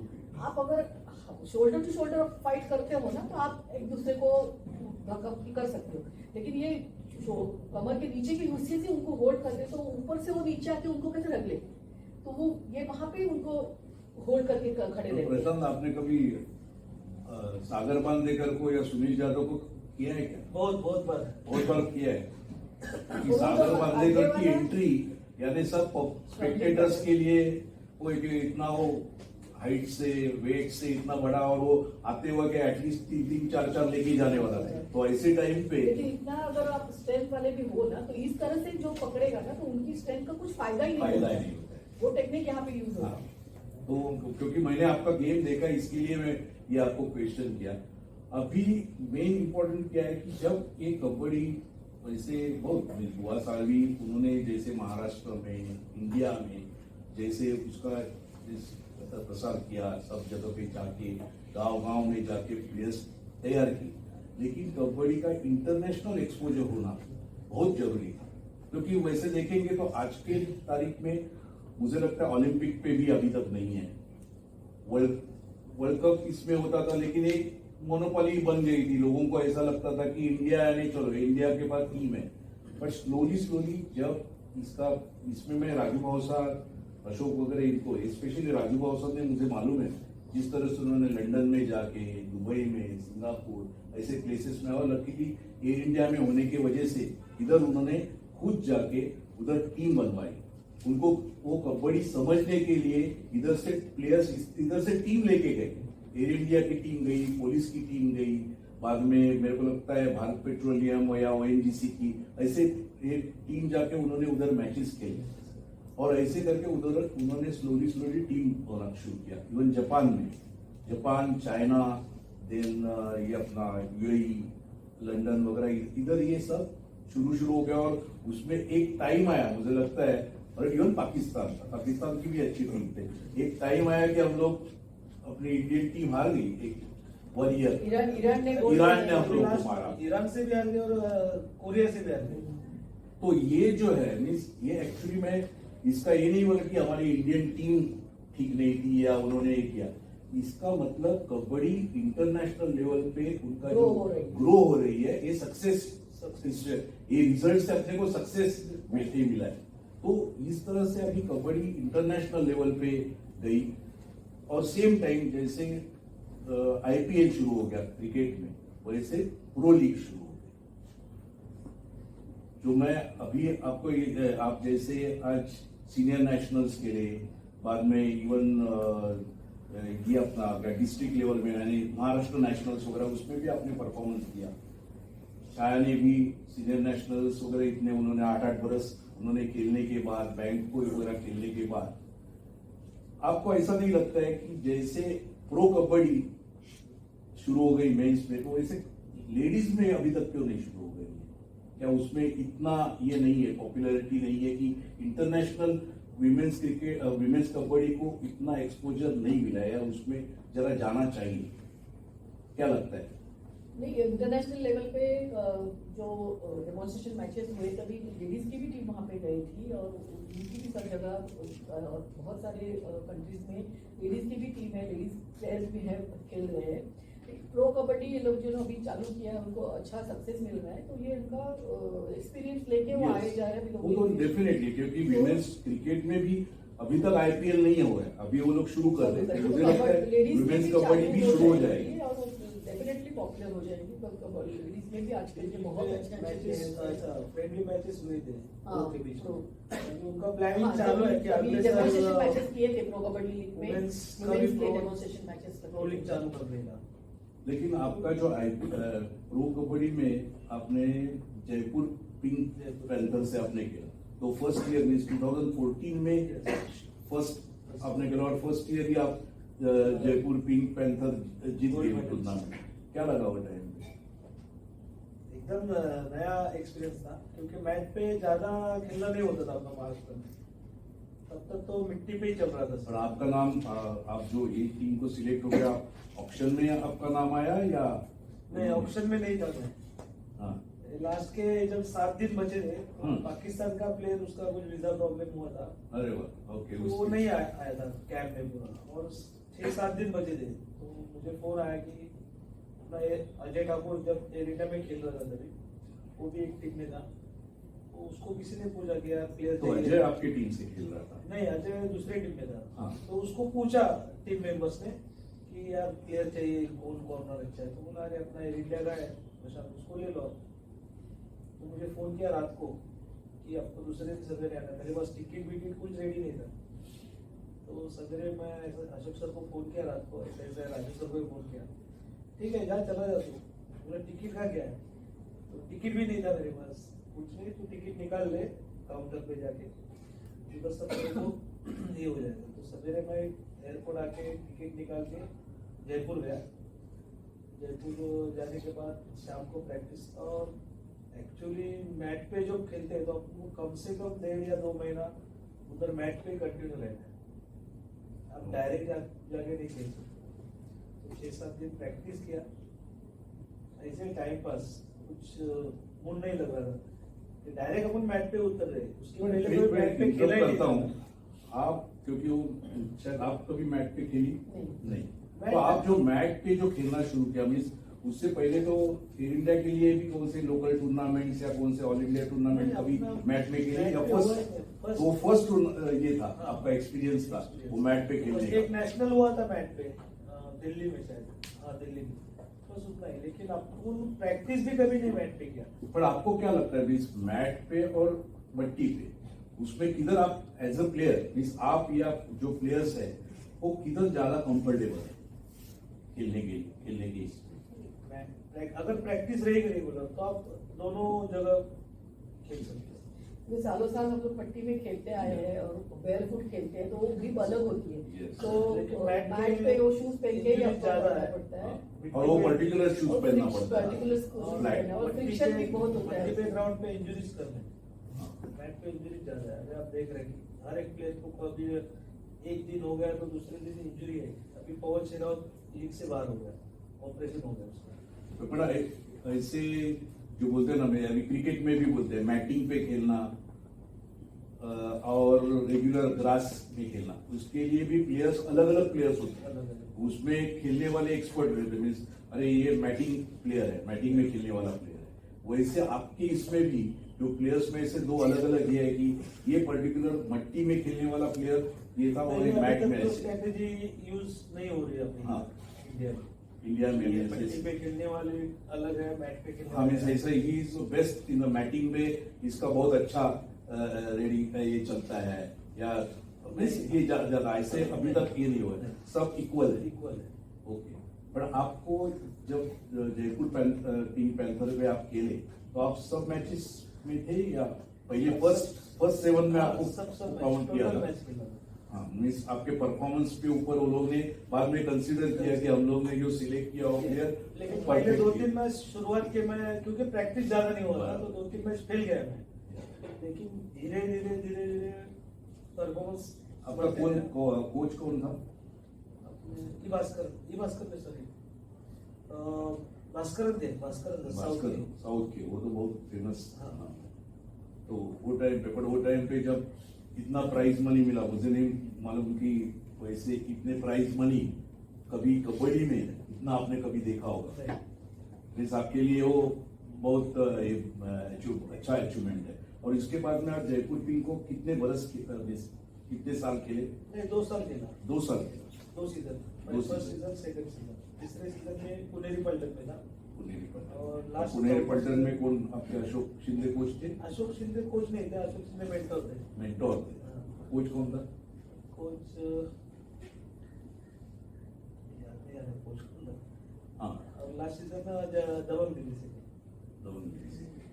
तो ये आपने कब डिसीजन लिया कि चलो अभी मेरा एक्टिव एज अ प्लेयर अभी छोड़ के कोचिंग में जाना है, क्या वो आपने माइंड में सेट किया था कि अभी चलो मुझे कोचिंग में थोड़ा एंट्री लेना है? जी नहीं, अभी तक तो सोचा नहीं था, क्योंकि मेरा क्लब 2004 से मैं ही हैंडल कर रहा हूँ। बच्चे लोग को कोचिंग भी कर रहा हूँ और उनको लेके खेल भी रहा हूँ। तो पर्सनली ऐसा कि डिस्ट्रिक्ट टीम को कोच करना है या स्टेट टीम को कोचिंग करना है, ये माइंड में नहीं था। ये मतलब अचानक आया कि कॉल की तो तुझे कोचिंग करना है स्टेट तो एसोसिएशन। पहले आप ठाणा डिस्ट्रिक्ट को कोचिंग किया, हाँ, 2 साल पहले। Senior Maharashtra senior state championship. State championship में, उसमें भी आपने मुझे लगता है चैंपियनशिप या कुछ नहीं, अच्छा परफॉर्मेंस किया, सेमीफाइनल तक गए। सेमीफाइनल तक गए। बाद में आप महाराष्ट्र को कोचिंग ये करना शुरू किया। तो महाराष्ट्र के दोनों जगह में मैंने जो आपका प्रोफाइल देखा और परफॉर्मेंस देखा, उसमें नेशनल्स और as well as national games दोनों इसमें आप फाइनल तक पहुंचे। बहुत ग्रेट है। और वो भी रेलवे के साथ, मुझे लगता है एक जगह रेलवे से आगे है ना, नेशनल चैंपियनशिप में रेलवे के साथ आ गया था और नेशनल गेम्स में यूपी के साथ। यूपी के साथ आ गए। पर अभी आप एयर इंडिया को अभी तक खेल रहे हैं, खेलना ही पड़ेगा, क्योंकि अभी वैसे टीम का भी जरा रिजर्व शिफ्टिंग का चल रहा है टाटा के साथ।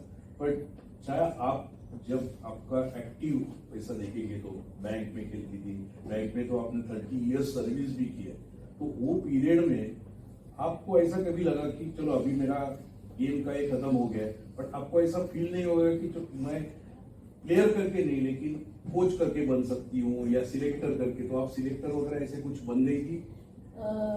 ऐसे अपॉर्चुनिटी बहुत आई मुझे, लेकिन मैं ले नहीं पाई, क्योंकि फैमिली में थोड़े बच्चे छोटे थे, इस हिसाब से वगैरह।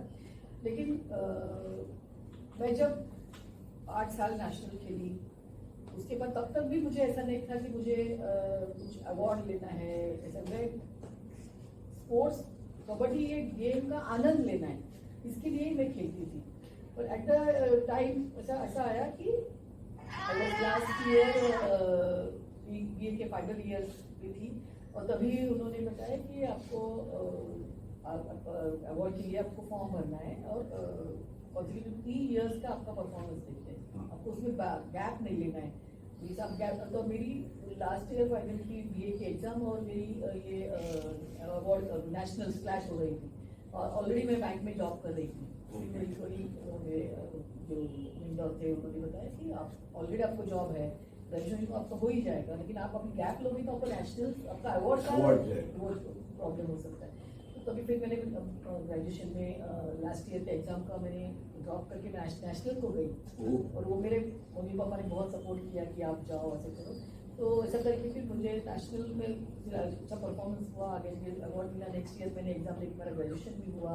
स्टेट अवार्ड, हाँ, तो अवार्ड मिलना उनसे भी गेम वो एक्चुअली वो प्लेयर के लिए बहुत बहुत इम्पोर्टेंट है, और एक लाइफ लॉन्ग रिकग्निशन है आपके लिए। और आई एम वेरी हैप्पी कि मैंने महाराष्ट्र के लिए कुछ मैं कर पाई। कि वो जब खेल रही थी तभी इतना नहीं बचा, तभी मेरा गेम, मेरा पैशन, मुझे कबड्डी खेलना है, मेरे साथ वो मेरी बैंक है, मेरा स्टेट है, उनको जिताना, यही था। लेकिन जब आगे जाके ये जब चीजें ध्यान में आई, तभी मुझे लगा कि नहीं, अभी मुझे फिर उतना तक आई हूँ तो ये पूरा करना है। तो ऐसा करके मैंने वो ड्रॉप लेके मैंने आप मुझे लगता है महाराष्ट्र या मुंबई प्रीमियर लीग जो कबड्डी में होती थी, महाकबड्डी, वो टाइम पे आप कमेंट्री वगैरह, एक्सपर्ट कमेंटेटर वगैरह भी आप थी। हाँ, वो बहुत तो आपका वो एक्सपीरियंस क्या है? बहुत ही अच्छा था। मुझे प्रो कबड्डी पे भी मैंने 2-4 बार कमेंटेटर करके मैंने सेशन को भी गई थी। उसके बाद मैंने महाकबड्डी का जब हुआ, तभी जैसे मैंने बताया कि अपना महाराष्ट्र स्टेट कबड्डी एसोसिएशन की तरफ से था, तो उन्होंने मुझे पूछा कि आप कमेंट्री करोगे। We are good players, we are not a commentator. तो मैं आपको एक्सप्लेन कर सकती हूँ, लेकिन कमेंट्री फुल टाइम कमेंट्री, तो उन्होंने कमेंटेटर, प्रोफेशनल कमेंटेटर थे हमारे साथ, तो बोले आपको खाली मुंह एक्सप्लेन करनी है कि अगर पॉइंट गया तो कैसे गया और कैसे नहीं जा सकता था, ये क्या हो गई, जो टीम को जो हम लोग युक्तिवाद बोलते हैं ना, वो आपको एक्सप्लेन करके बोलना है। तो फिर और मेरा बेस ही मेरा खेल का ऐसा था कि युक्ति से खेलना है। तो मुझे आई एंजॉयड अ लॉट कि हर मूव उसने एक आधा पॉइंट जाता है तो सामने वाला बराबर खेलता है और अपोजिट वाला गलती करता है, इसलिए वो जाता है। तो इसकी क्या गलती थी और उसने क्या राइट मूव की वो एक्सप्लेन करने का मुझे मौका मिला, जो आपको देखा हाल मैं लोगों को बता पाई। तो जो हमारी कम्युनिटी बॉक्स के बाद हम लोग मैच हम नहीं देखते, स्क्रीन पे ही देख के हम लोग बता सकते थे। तो उसके बाद जब हम ग्राउंड पे आते थे, क्योंकि एज अ प्लेयर मुझे जाके उनको प्लेयर को क्लियर करना या बताना वो अच्छा लगता था। तभी जो वहाँ पे जो प्रेक्षक थे तो वो बोलते थे कि हम लोग को देखने से भी आपकी जो आप बोल रहे हो उससे कबड्डी आपको ज्यादा समझ में आ रही थी। तो इसका मतलब कि वो जो मैं कर रही थी काम वो लोगों को पसंद था और वो उन तक पहुंचता था, तो वो मुझे बहुत सेटिस्फेक्शन मिला। हम लोग इतने बात कर रहे हैं या मेरे को कबड्डी का मुझे 2-3 points as a person, as a एक स्पेक्टेटर, मुझे ऐसा लगता है कबड्डी में ना एक टाइम का बहुत प्रॉब्लम है। टाइम यानी जब बोलते हैं 5 बजे आओ, 5 बजे या 6 बजे मैच शुरू होता है, 7 बजे 8 बजे शुरू हो जाता है और उसके वजह से पूरा आगे का शेड्यूल सब चेंज हो जाता है। स्पेशली लेडीज का उनकी जो मैचेस रहते हैं उनको बोला जाता है कि चलो आप टाइम पे आना, 5 बजे आप पहुंचना चाहिए, 6 बजे मैचेस कैसे भी करके शुरू, और वो शुरू हो जाती है 8 बजे। वो रात को 11 बजे 12 बजे उनको जाना पड़ता है। कभी कभी वो रेलवे का प्रॉब्लम हो जाता था वो टाइम पे। ऐसे करके मीन्स जो टीम मैनेजमेंट रहते हैं इनको बहुत डिफिकल्ट होते थे। और ये कबड्डी में ज्यादा करके कभी भी ये टाइम का तो क्रिटिसिज्म बहुत टाइम पे पेपर में भी आया है। तो अभी उसमें कुछ थोड़ा ये हो गया, क्या सुधार हो गया है? नेशनल और नेशनल जो होता है हाँ। नेशनल चैलेंज उसमें तो टाइम टू टाइम होता है मैचेस, और अभी प्रो कबड्डी आया तो प्रो कबड्डी भी टाइम टू टाइम हो रहा है। ये सब चीजें लोकल सब लोकल टूर्नामेंट क्या होता है, ये प्लेयर्स का इंटरेस्ट और आगे उनको यदि उनका वो इंटरेस्ट कंटिन्यू होने के लिए मेन उनके पेरेंट्स के सपोर्ट पता है चाहिए। कि पेरेंट्स का क्या होता है, जब यदि वो हर टाइम 11-11 12-12 बजना शुरू हो गया तो पेरेंट्स का भी इंटरेस्ट चला जाता है। वो बोलते हैं कि यार जाने के बदले आप ये छोड़ दो, आपको हर टाइम। पॉइंट मैडम ने बताया कि अपन जब टूर्नामेंट ऑर्गेनाइज करते हैं तो फंडिंग जमा करते हैं, और जब फंडिंग जमा करते हैं तो जिनसे अपन फंड ले रहे हैं तो उनके लिए वेट करते हैं, तो वो टाइम पे नहीं आते, इसलिए वो मैचेस लेट हो जाते हैं। और एक पॉइंट प्लेयर्स ऑलरेडी बराबर टाइम पे आते थे। दूसरा मेन चीज क्या है, कभी कुछ हो जाएगा मालूम नहीं। जैसे लास्ट मिनट में 1 पॉइंट के लिए 2 पॉइंट के लिए या अंपायर का कुछ मिस्टेक हो गया, गलत डिसीजन हो गया तो इमीडिएटली, क्योंकि वो फास्ट गेम है वैसे, और इमीडिएटली प्लेयर्स में और झगड़ा शुरू हो जाता है और वो पूरा माहौल चेंज हो जाता है। वो क्या उसमें मीन्स क्रिकेट वगैरह फुटबॉल में, स्पेशली फुटबॉल में जरा ज्यादा करके हो जाता है वो बड़े लेवल पे, बट ये कबड्डी में ये बहुत टाइम ऐसा हो गया है कि अच्छे क्रुशियल डिसीजन पे दोनों ये हो जाता है। ये भी सब लोकल टूर्नामेंट में होता है। पर अभी जो है, अभी ये नई टेक्नोलॉजी वगैरह इसके, जैसे क्रिकेट में थर्ड अंपायर हो गया है वैसे अभी कबड्डी में भी थर्ड अंपायर है। वो लोग स्क्रीन नहीं करते और उसमें इतना माइन्यूटली उनको मालूम हो जाता है, नहीं हाथ लगाया तो DRS सिस्टम है क्रिकेट में, वो कबड्डी में उनका अभी सर्च तक? चालू है रिसर्च कि हाँ। कैसे लाए। हाँ। अगर टी शर्ट है, टी शर्ट को टच किया आप गलत, लेकिन अभी स्किन को टच हो रहा है तो आप वो कैसे प्रूव कर सकते हैं? बराबर। तो वो अभी तक आए नहीं है, मीन्स ये स्लोली उसमें कुछ वो लोग सुधार लाएंगे। अभी जो प्रो कबड्डी में तो इसलिए कितनी जगह कैमरे लगे होते हैं तो उसमें थोड़ा बहुत तो उनको बहुत आया, तो फिर सामने वाला भी प्लेयर पे भी इफेक्ट होता है कि नहीं बाबा कैमरा कैच कर रहा है तो और झूठ बोलने के बाद पता चलता है क्योंकि कैमरा बता देता है तुम झूठ बोल रहे हो, सच बोल रहे हो। और अभी फिटनेस जो पहले इसमें वो जैसे मैडम बोलते थे, मैडम एथलीट की या थे, अभी बाकी जो कबड्डी प्लेयर्स थे, अभी ये प्रो कबड्डी की वजह से, इतना प्रोफेशनल लेवल होने की वजह से, पैसा आने के बाद आपको क्या लगता है कि फिटनेस में कितना अभी प्लेयर्स ध्यान देना शुरू किए? वो लोग जिम वगैरह करते हैं सेपरेटली, जिम करना, ट्रेनिंग लेना, प्रैक्टिस सेशंस करना, ये अभी कितना इम्प्रूव हो गया? बहुत इम्प्रूव हो गया, क्योंकि अभी प्लेयर्स खुद पे ज्यादा ध्यान दे रहे हैं, खुद पे, क्योंकि मुझे फिट रहना, मुझे खेलना है, प्रो कबड्डी खेलना है, नेशनल खेलना है, इंडिया के लिए खेलना है। तो प्रो कबड्डी आने की वजह से तो पैसे मिल रहे खिलाड़ियों को, जो पहले नहीं था, और साफ सुथरी कबड्डी अभी देख रहे सर। जो कि पहले मिट्टी में थी, क्योंकि खेलने के बाद सब प्लेयर एकदम यहाँ मिट्टी वहाँ मिट्टी, वैसा कुछ नहीं। आपको प्रो कबड्डी में मैंने जो देखा है कि आपका किट मैच होने के बाद जमा करना है, वो दूसरे दिन आपको दूसरा नया किट मिलता है, वो धोने के लिए जाता है, फिर वो प्रेस होके आता है। अब जब नया किट भी दिया जाता है तो प्रॉपरली आप जब उतरते हैं तो उसको वापस प्रेस किया जाता है और आपको पहनने के लिए दिया जाता है। और आपको मीन्स ये प्रो कबड्डी में आपको ऐसा लगता है जब आप बस से जाते हैं, ट्रैवलिंग करते हैं, वो टाइम पे जैसे क्रिकेटर्स को जैसे मिलता है, अभी आजकल मैंने जो देखा है टीवी में हम लोग देखते हैं कि आपको उतना ही वो लाइक करते हैं, स्पेक्टेटर्स आते हैं, मिलने के लिए आते हैं, सिग्नेचर्स वगैरह लेते हैं। तो ये जो फर्क हो रहा है, जो चेंजेस सब हम लोग देख रहे हैं, इवन अभी कबड्डी में जब अभिषेक बच्चन ब्रांड एम्बेसडर बन गया, तो यानी फिल्म लाइन भी इधर आने की वजह से स्पॉन्सरशिप अच्छी तरह से आने लगी और स्पेक्टेटर्स भी अच्छी तरह से आने लगे, स्पेक्टेटर्स भी एंजॉय कर रहे हैं इसमें। तो आपको ऐसा लग रहा है कि इस तरह से अभी और ये ज्यादा कंट्रीज इसमें और पार्टिसिपेट करेगी? शायद अगले ओलंपिक में कबड्डी आ सकती है। Okay, very good.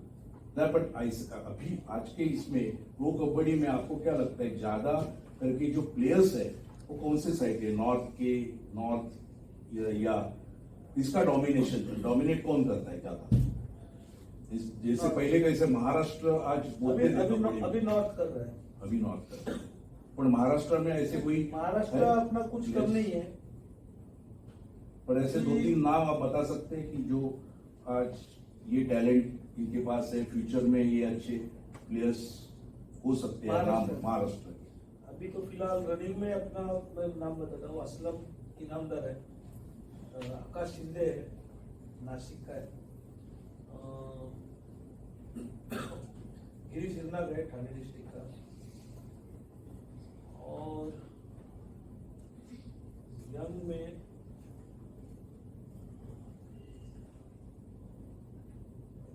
बीड का लड़का है गर्जे, राइट टर्न, अभी बंगाल वॉरियर्स में खेल रहे हैं, जो इंडिया को रिप्रेजेंट कर सकते हैं, ना उनमें टैलेंट है। तो आपको यदि अभी पूछा जाएगा कि अभी अब विमेंस कबड्डी हम लोगों को और प्रमोट करना है क्या, तो अभी आप इनिशिएटिव ले सकती है ये महाराष्ट्र ने या ऑल इंडिया लेवल पे ऑफर दी कि आप इनिशिएटिव ले लो करके? मैंने फिजिकल ग्राउंड एक्टिविटी छोड़ने के बाद भी लास्ट 15-20 इयर्स भी टच विद कबड्डी, और मेरा कोई ना कोई तरीके से उनसे एसोसिएट में हूँ, तो definitely I like to join. तो जो रिस्पॉन्सिबिलिटी मैं ले सकती हूँ मैं हमेशा करना पसंद करूँगी। तो आपको अभी ये मैंने आपके साथ ये टाइम बात की, आपने सब आपका बताया ये किया, जिस तरह से आप आगे आए, स्टेट अवार्ड मिला आपको भी, आज ने अवार्ड वगैरह इवन जीत के दिए, महाराष्ट्र को वगैरह चैंपियनशिप करके दिया है। तो अभी ये जो नेक्स्ट जनरेशन है, अभी इधर भी हमारे जो सब स्पोर्ट्स मैनेजमेंट स्टूडेंट्स है, इसमें कोई हमारे प्लेयर्स भी हो सकते हैं, स्पोर्ट्स पर्सन हो सकते हैं, नॉट नेसेसरी वो कबड्डी प्लेयर्स ही होने का है, कबड्डी है, क्रिकेट है, हॉकी, कौन से भी गेम है।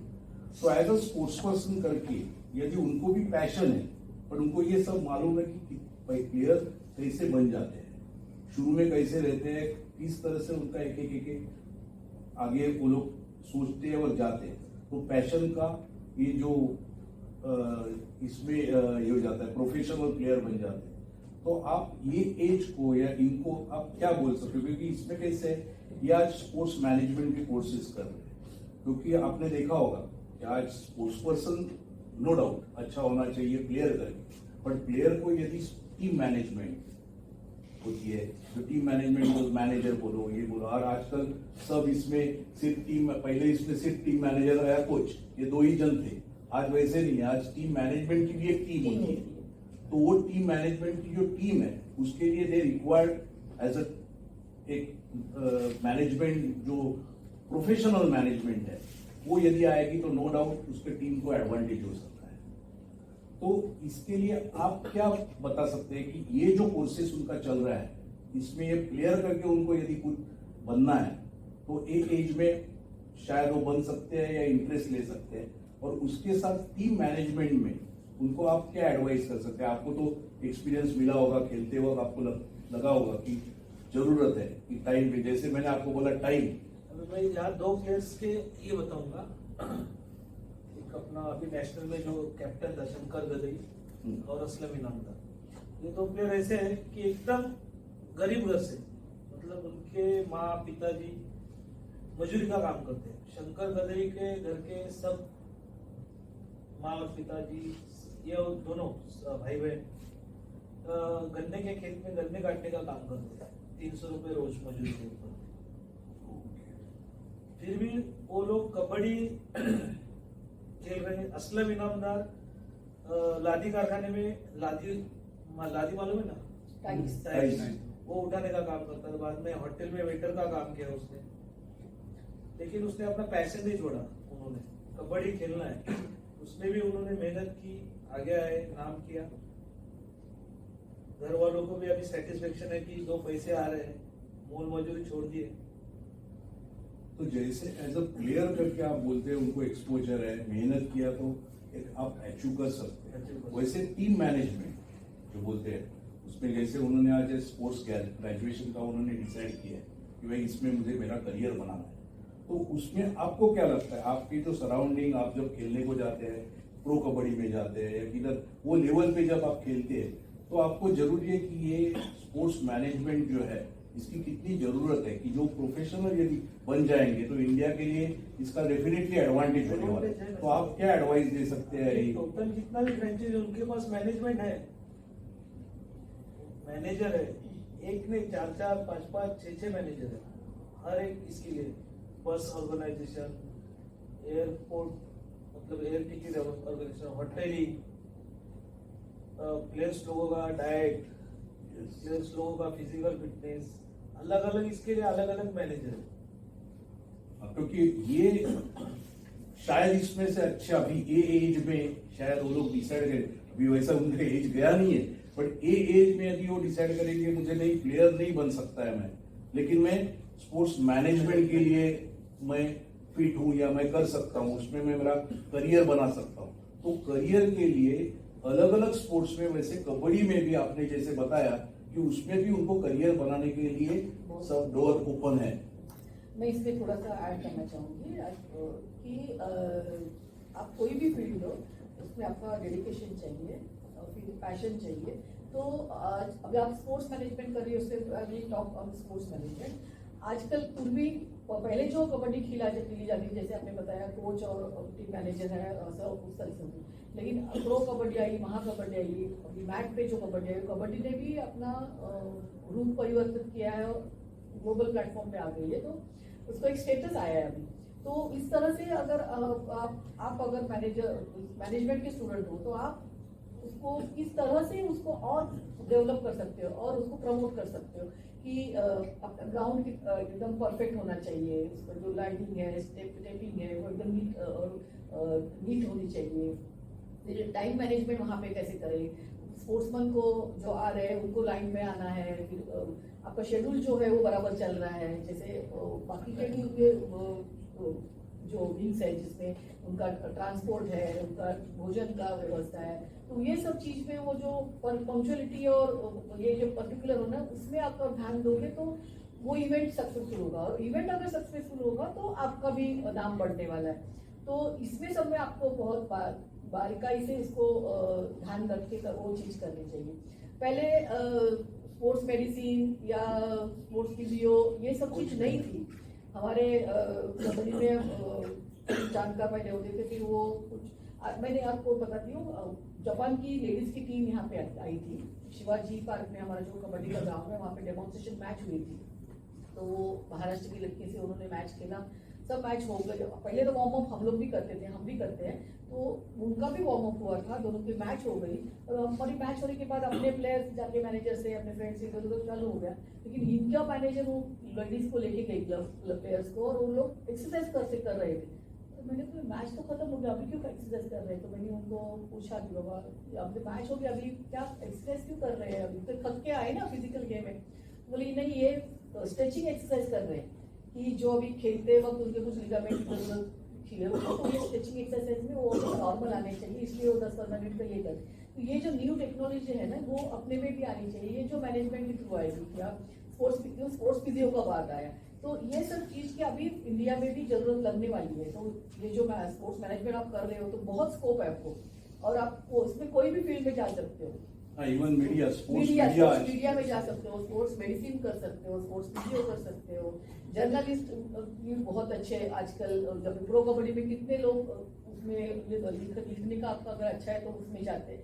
तो ये सब आपको बहुत सारे एवेन्यूज ओपन है। तो इवन अच्छे कमेंटेटर बन सकते हैं, यदि कबड्डी का अच्छा आपको वो गेम का पर्टिकुलर नॉलेज है तो नॉलेज आप डेवलप करके प्लेयर का आप हिस्ट्री रखो, उसका ट्रैक रिकॉर्ड रखो। जस्ट आप स्टूडेंट हो तो आप प्रो कबड्डी की लिस्ट लो, एक एक प्लेयर का आप स्टडी करो, उनका रिकॉर्ड पूरा आपके पास रखो, तो ये आपको काम में आने वाला है। तो ये सब चीज जो प्लेयर जो मेहनत करता है, प्रैक्टिस करता है डे टू डे, तो आपकी भी एक तरह की ये प्रैक्टिस ही है और वो आपको ये करना जरूरी है।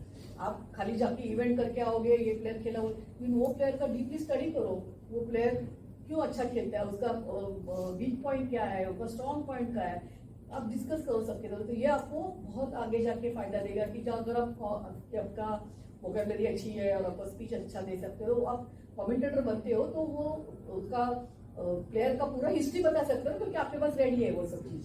क्योंकि आपने देखा होगा बड़े बड़े जो प्लेयर्स हैं आज, धोनी, MS धोनी बोलो या कोई जितने प्लेयर्स हैं, कल वर्ल्ड कप वो लोग जीतने के बाद MS धोनी को जब पूछा तो अपनी टीम के बारे में बोला, टीम हमारे टीम एफर्ट्स वगैरह इनके वजह से, बट उन्होंने सेम टाइम जो ऑफ द फील्ड उनकी जो टीम थी उनको भी उन्होंने ये किया, अप्रिशिएट किया। उन्होंने बोला उनके वजह से हम लोग फिट थे, हम लोग हमारा माइंड क्लियर था, क्योंकि साइकोलॉजिस्ट वगैरह जो रहता है उनकी भी जरूरत होती है। तो टीम जो परफॉर्मेंस करती है वो टीम परफॉर्मेंस सिर्फ ग्राउंड पे ऑन द फील्ड होता है, वही सक्सेस नहीं है, उसके साथ उनको जो बाहर की जो हाँ उनको भी जरूरत होनी चाहिए। तो मुझे लगता है कि अभी दोनों अपने कबड्डी के स्टॉलवर्ड्स ने आपको सब बताया, उनके एक्सपीरियंस उन्होंने शेयर किया, वो कैसे आगे गए और आज उन्होंने जो सक्सेस देखा है तो उन्होंने देखा और उन्होंने आपके साथ शेयर किया। लगता है मैडम अभी उनको पूछ सकती है। Now moving on with the Q&A session, I would like to request the student to ask questions to our esteemed panel. कल ही वेइंग हुआ हम लोग का जूनियर का, तो मैचेस भी अभी नेक्स्ट मंथ। तो सर वही पूछना था, लोकल लेवल पे क्वेश्चंस था कि मैंने देखा है सर अभी तो आधार कार्ड स्कैनिंग वगैरह ऑनलाइन हो गया है सब ये कोविड से। तो सर हम लोग जो जेन्युइन प्लेयर्स रहते हैं, जो अंडर एज प्लेयर तो परफॉर्म करते, बट बाहर से प्लेयर्स आते हैं, मतलब मोस्टली सर आपको तो मालूम है ठाणे, मुंबई शहर एंड मुंबई उपनगर 3 बेस्ट ये है जिले है, डिस्ट्रिक्ट है महाराष्ट्र में। तो वहाँ खेलने के लिए बाहर से प्लेयर्स आते हैं क्योंकि अपॉर्चुनिटी ज़्यादा है। तो सर और वो प्लेयर्स जेन्युइन भी नहीं रहते, कुछ ओवर एज रहते हैं, तो नकली आधार कार्ड्स और सर्टिफिकेट, बर्थ सर्टिफिकेट एक्सेट्रा लेके आते हैं और यहाँ पे खेलते हैं। सर तो वो मतलब वो कितना इफेक्ट करता है जो जेन्युइन प्लेयर्स है, जो डिस्ट्रिक्ट के जेन्युइन प्लेयर्स है, जो रेगुलर प्रैक्टिस करते हैं वहाँ पे, तो सर वो क्या मैटर करे? श्री गलत है और उसके ऊपर अभी चालू है सब। आधार कार्ड ही नहीं तुमको मायने रख रहा है। अगर आपको डाउट है तो आपका 10वीं का भी मांग रहे प्रूफ और 1ली से 5वीं का भी, 1st से 5th का भी मांग रहे हैं, क्योंकि आप बाद में कर सकते हैं लेकिन 1st और 5th में नहीं कर सकते, तो उसका भी प्रूफ मांग रहे हैं। तो ये सब बंद करने के लिए, तो ये सब बंद हो जाएगा धीरे धीरे।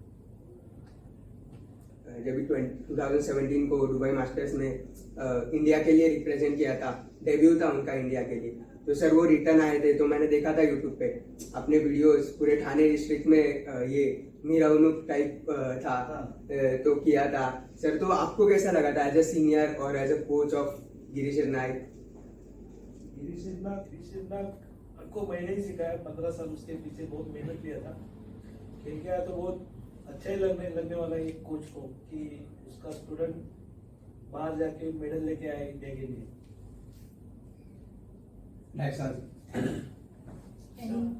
की मातीतला गेम आहे हा, तर तुम्हाला मीन्स आधीपासून चांगलं वाटायचं खेळायला की तुम्हाला पण असं वाटलं की मॅटवरती खेळायला पाहिजे हा गेम?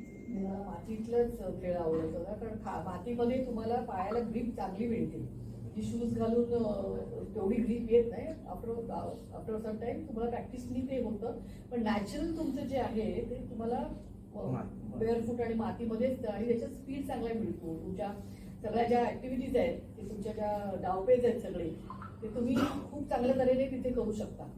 तुमचा डॉजिंगचं स्पीड, मध्येच ब्रेक घेणं, चेक घेणं, हे तुम्हाला मातीमध्ये खूप चांगलं होतं. मॅटवर थोडंसं फ्रिक्शन होतं शूजने, आणि तुमचं मुवमेंट होत नाही, मध्येच बल पडायला होतं वगैरे असं. मी स्वतः जास्त इंजुरीज जातो. मी स्वतः मॅटवर नाही खेळले, पण मी जे मॅचेस बघितले त्याच्यामध्ये, आणि मी स्वतः जे खेळले त्याच्यामध्ये मला मातीमधले खेळ नक्कीच मला तो आवडतो. पण तो कबड्डी जो थरार होता तो मातीतल्या खेळातच होता. जे आपले पूर्वीचे जे स्टॉलवर्ड्स आहेत, वसंत सूद, मधु पाटील, हे सगळे लोक म्हणजे मातीमधले खेळलेले, ते त्यावेळची एकदम हिरो आहेत ते सगळे. आणि खूप चांगलं मॅचेस जे बघण्यासारखं असायचे त्या मॅच, म्हणजे डोळ्याचं पारणं फिटणं हे जे म्हणतात ते त्या काळातल्या मॅचनी बघायला मिळायचं.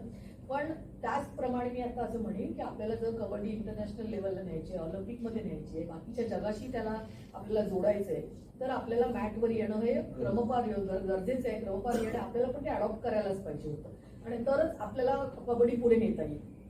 आणि बाकीच्या देशामधलं क्लायमेट, त्याला कधी कधी टिश्यू सॉक शूज न काढता थंडीमध्ये ते नाही बेअरफूटने खेळू शकत.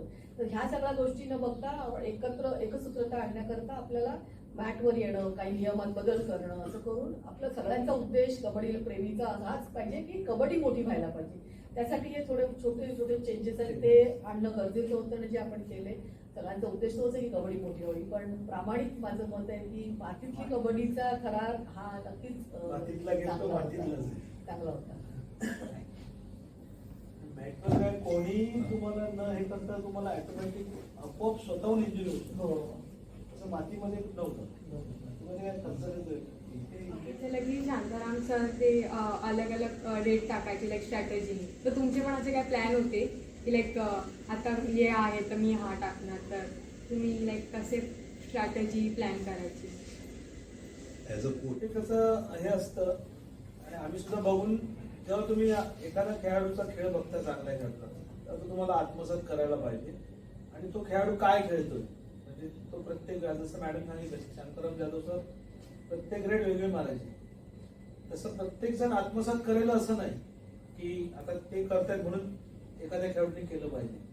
पण ते करायला पाहिजे असं आमचं वैयक्तिक म्हणणं आहे. आम्ही करायचो की बाबा प्रत्येक रेड चेंज का करायला पाहिजे, समोरच्या कव्हरचं तुमच्यावर टार्गेट फोकस होतो की आता हा ही रेड मारून गेलाय, पुढच्या आला की ह्या रेडला इथे पाय टाकेल त्याला पकडायचं.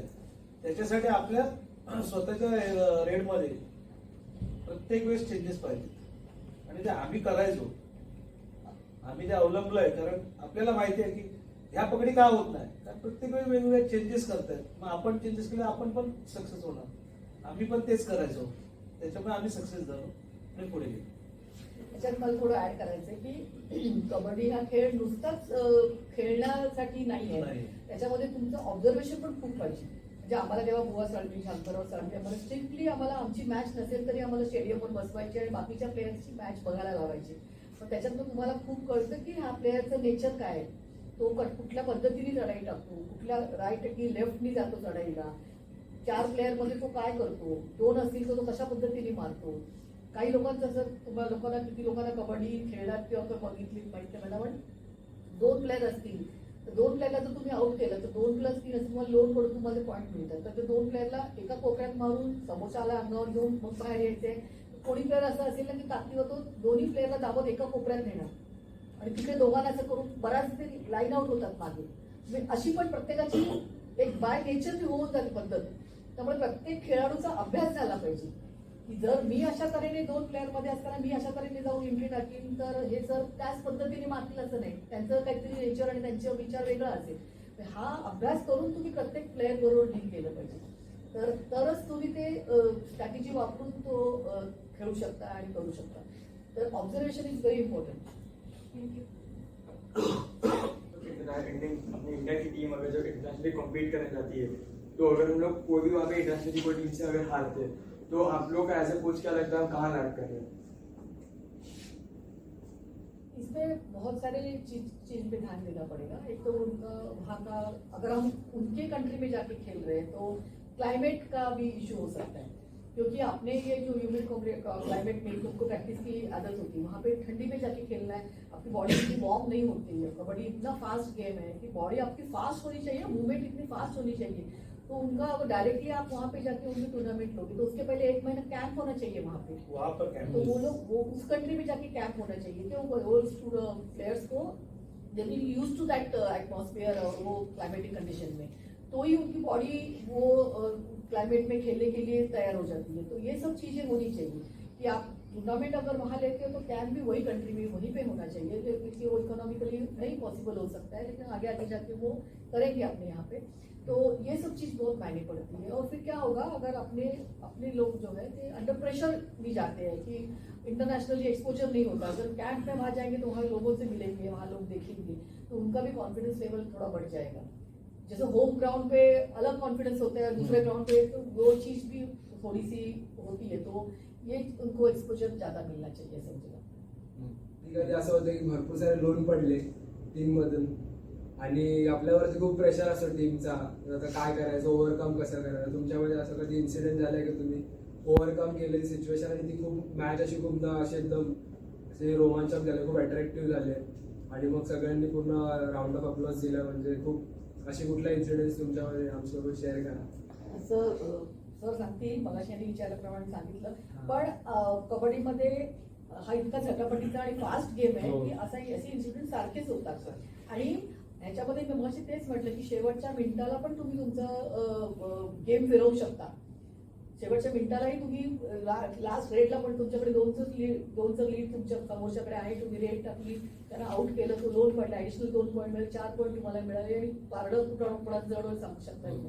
म्हणून एक तर शेवटच्या मिनिटापर्यंत स्ट्रगल करत राहणार आणि तुमच्याकडे जरी लीड असेल, दुसऱ्या गोष्टीकडे लीड असेल तरी तुम्ही ते लीड सांभाळून कसं ठेवायचं, त्याच्यामध्ये एक कसं कुठली चूक न करता एक पॉईंट कसा ऍड करायचा, ह्या सगळ्या गोष्टी तुम्ही त्याच्यात लक्षात, म्हणजे दोन्ही जर लीड असेल लीड नसेल तर दोन्ही प्लेयर्सनी अलर्ट असणं शेवटच्या मिनिटापर्यंत आणि प्रयत्नशील असणं हे खूप महत्वाचं आहे. तर तुम्ही जर म्हणा माझ्याकडे 10चं लीड आहे, तुम्ही आरामात कॅज्युअली राहिलात, तर समोरचा माणूस तो येऊन घेऊनच जाणार आहे. तुम्हाला टिकवायला पाहिजे आणि समोरच्या अपोनंटला काही वाटलं पाहिजे 10चं लीड आहे तर मी कसं काढून घेऊ, म्हणून on your toes always up to last minute, that is very important. म्हणजे असा कुठला इन्सिडेंट असं तुम्ही शेअर करू. असे खूप पॅचेस मध्ये खूप असे इन्सिडेंट आले. गोरेगाव सांगतो, Goregaon state championship Thane district represent करत होतो आम्ही. तेव्हा आमची आणि पुण्याची मॅच इक्वल झाली, मला वाटतं सेमीफायनल मॅच होती. हायफाय रेडला मॅच गेली आणि हायफाय रेडला आमच्यामध्ये टीममध्ये 3च रेडर खेळतात, 4 डिफेंडर असतात, 3 रेडर. आमच्यामध्ये रेडर होते, त्याच्यापैकी 1 रेडर मी, डिफेन्स प्लस रेड करतो. 2 रेडर तर नॉर्मल म्हणजे डिफेंडरच रेड करणार. सेकंडला सेट माझी होती आणि लास्ट सेट जितेशला आम्ही ठेवला होता, कारण चांगला त्याला तो पॉईंट आणणारे माहिती होतं.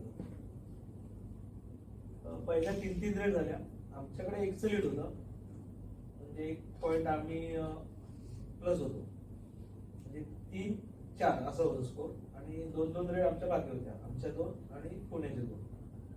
तर मी रेडला गेलो, त्यांचे कोच मागून ओरडतात की 1 बोनस द्या आणि तुम्ही कव्हर आतमध्ये घ्या, म्हणजे तो रिटर्न जाईल. पण त्या खेळाडूंचा आत्मविश्वास, म्हणजे आत्मविश्वास बोलू शकता किंवा अति आत्मविश्वास की नाही याला कॅच करायचीच आहे, याला कॅच केली तर आपण जिंकणार. तर मी बोनस पण घेतला आणि बोनस प्लस 2 पॉईंट आणले, तिथे आम्ही 4चं लीड झालं. आता बोललो 2 पॉईंट जरी गेले 2 रेडला तरी आपण 2नी जिंकतो, किंवा जितेशची जरी कॅच झाली तरी 1 पॉईंटने जिंकतो.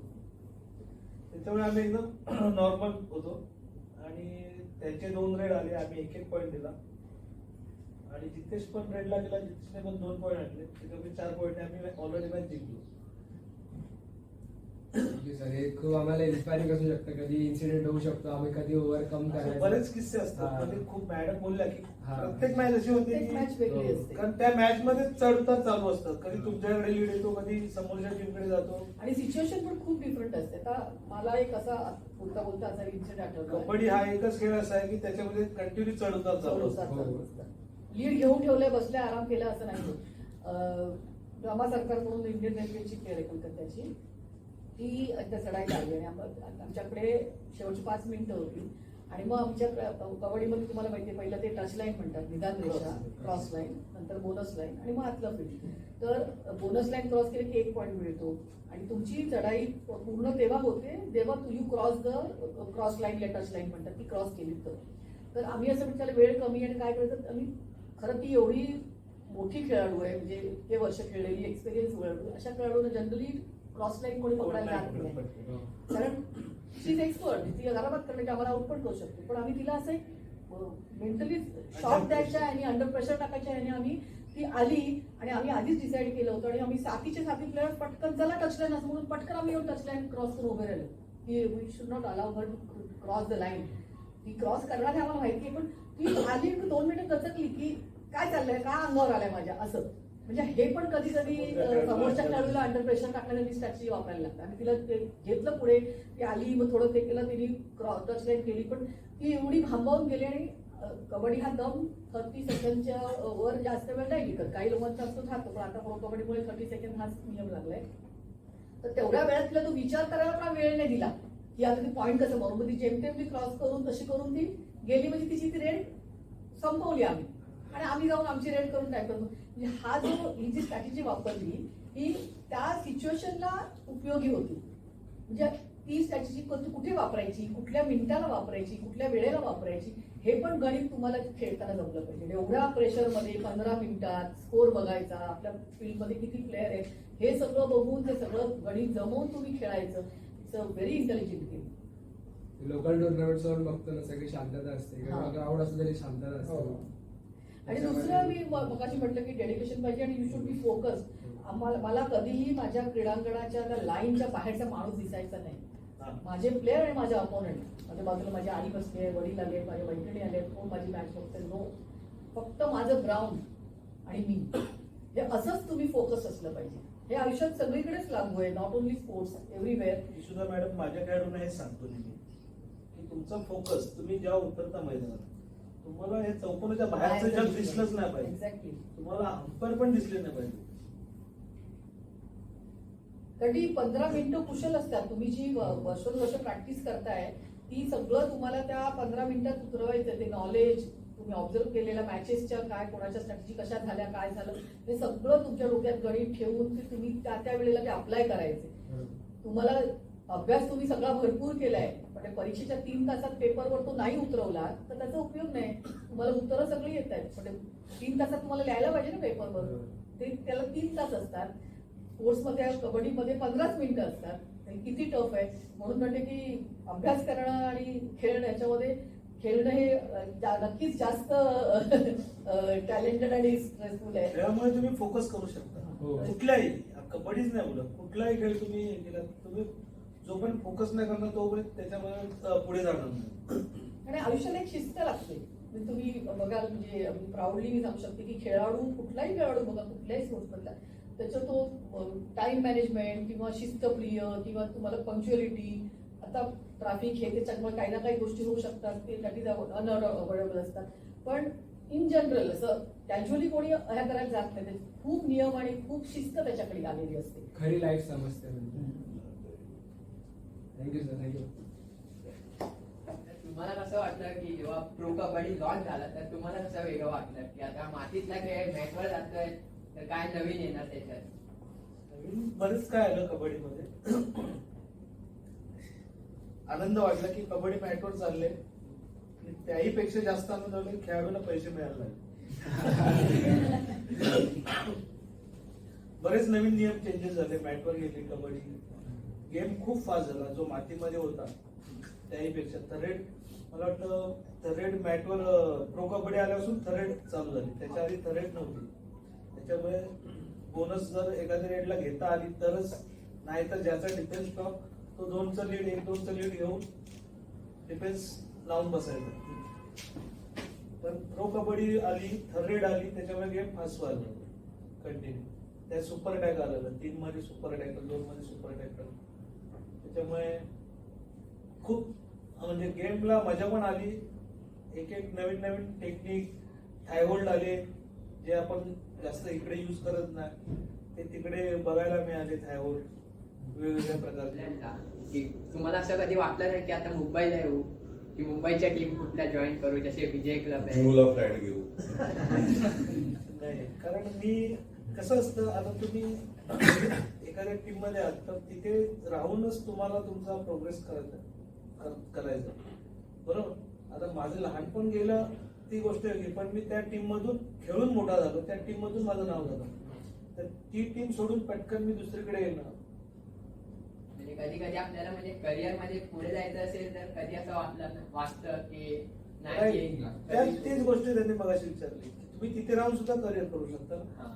ज्यावेळी तुम्ही स्वतःला त्या लेवलला आणून ठेवाल तेव्हा तुम्हाला तुमचं सिलेक्शन होणारच आहे. काय सांगतोय, 2 वर्षांनी त्यांचा विराट कोहलीच्या शेजारी फ्लॅट असेल.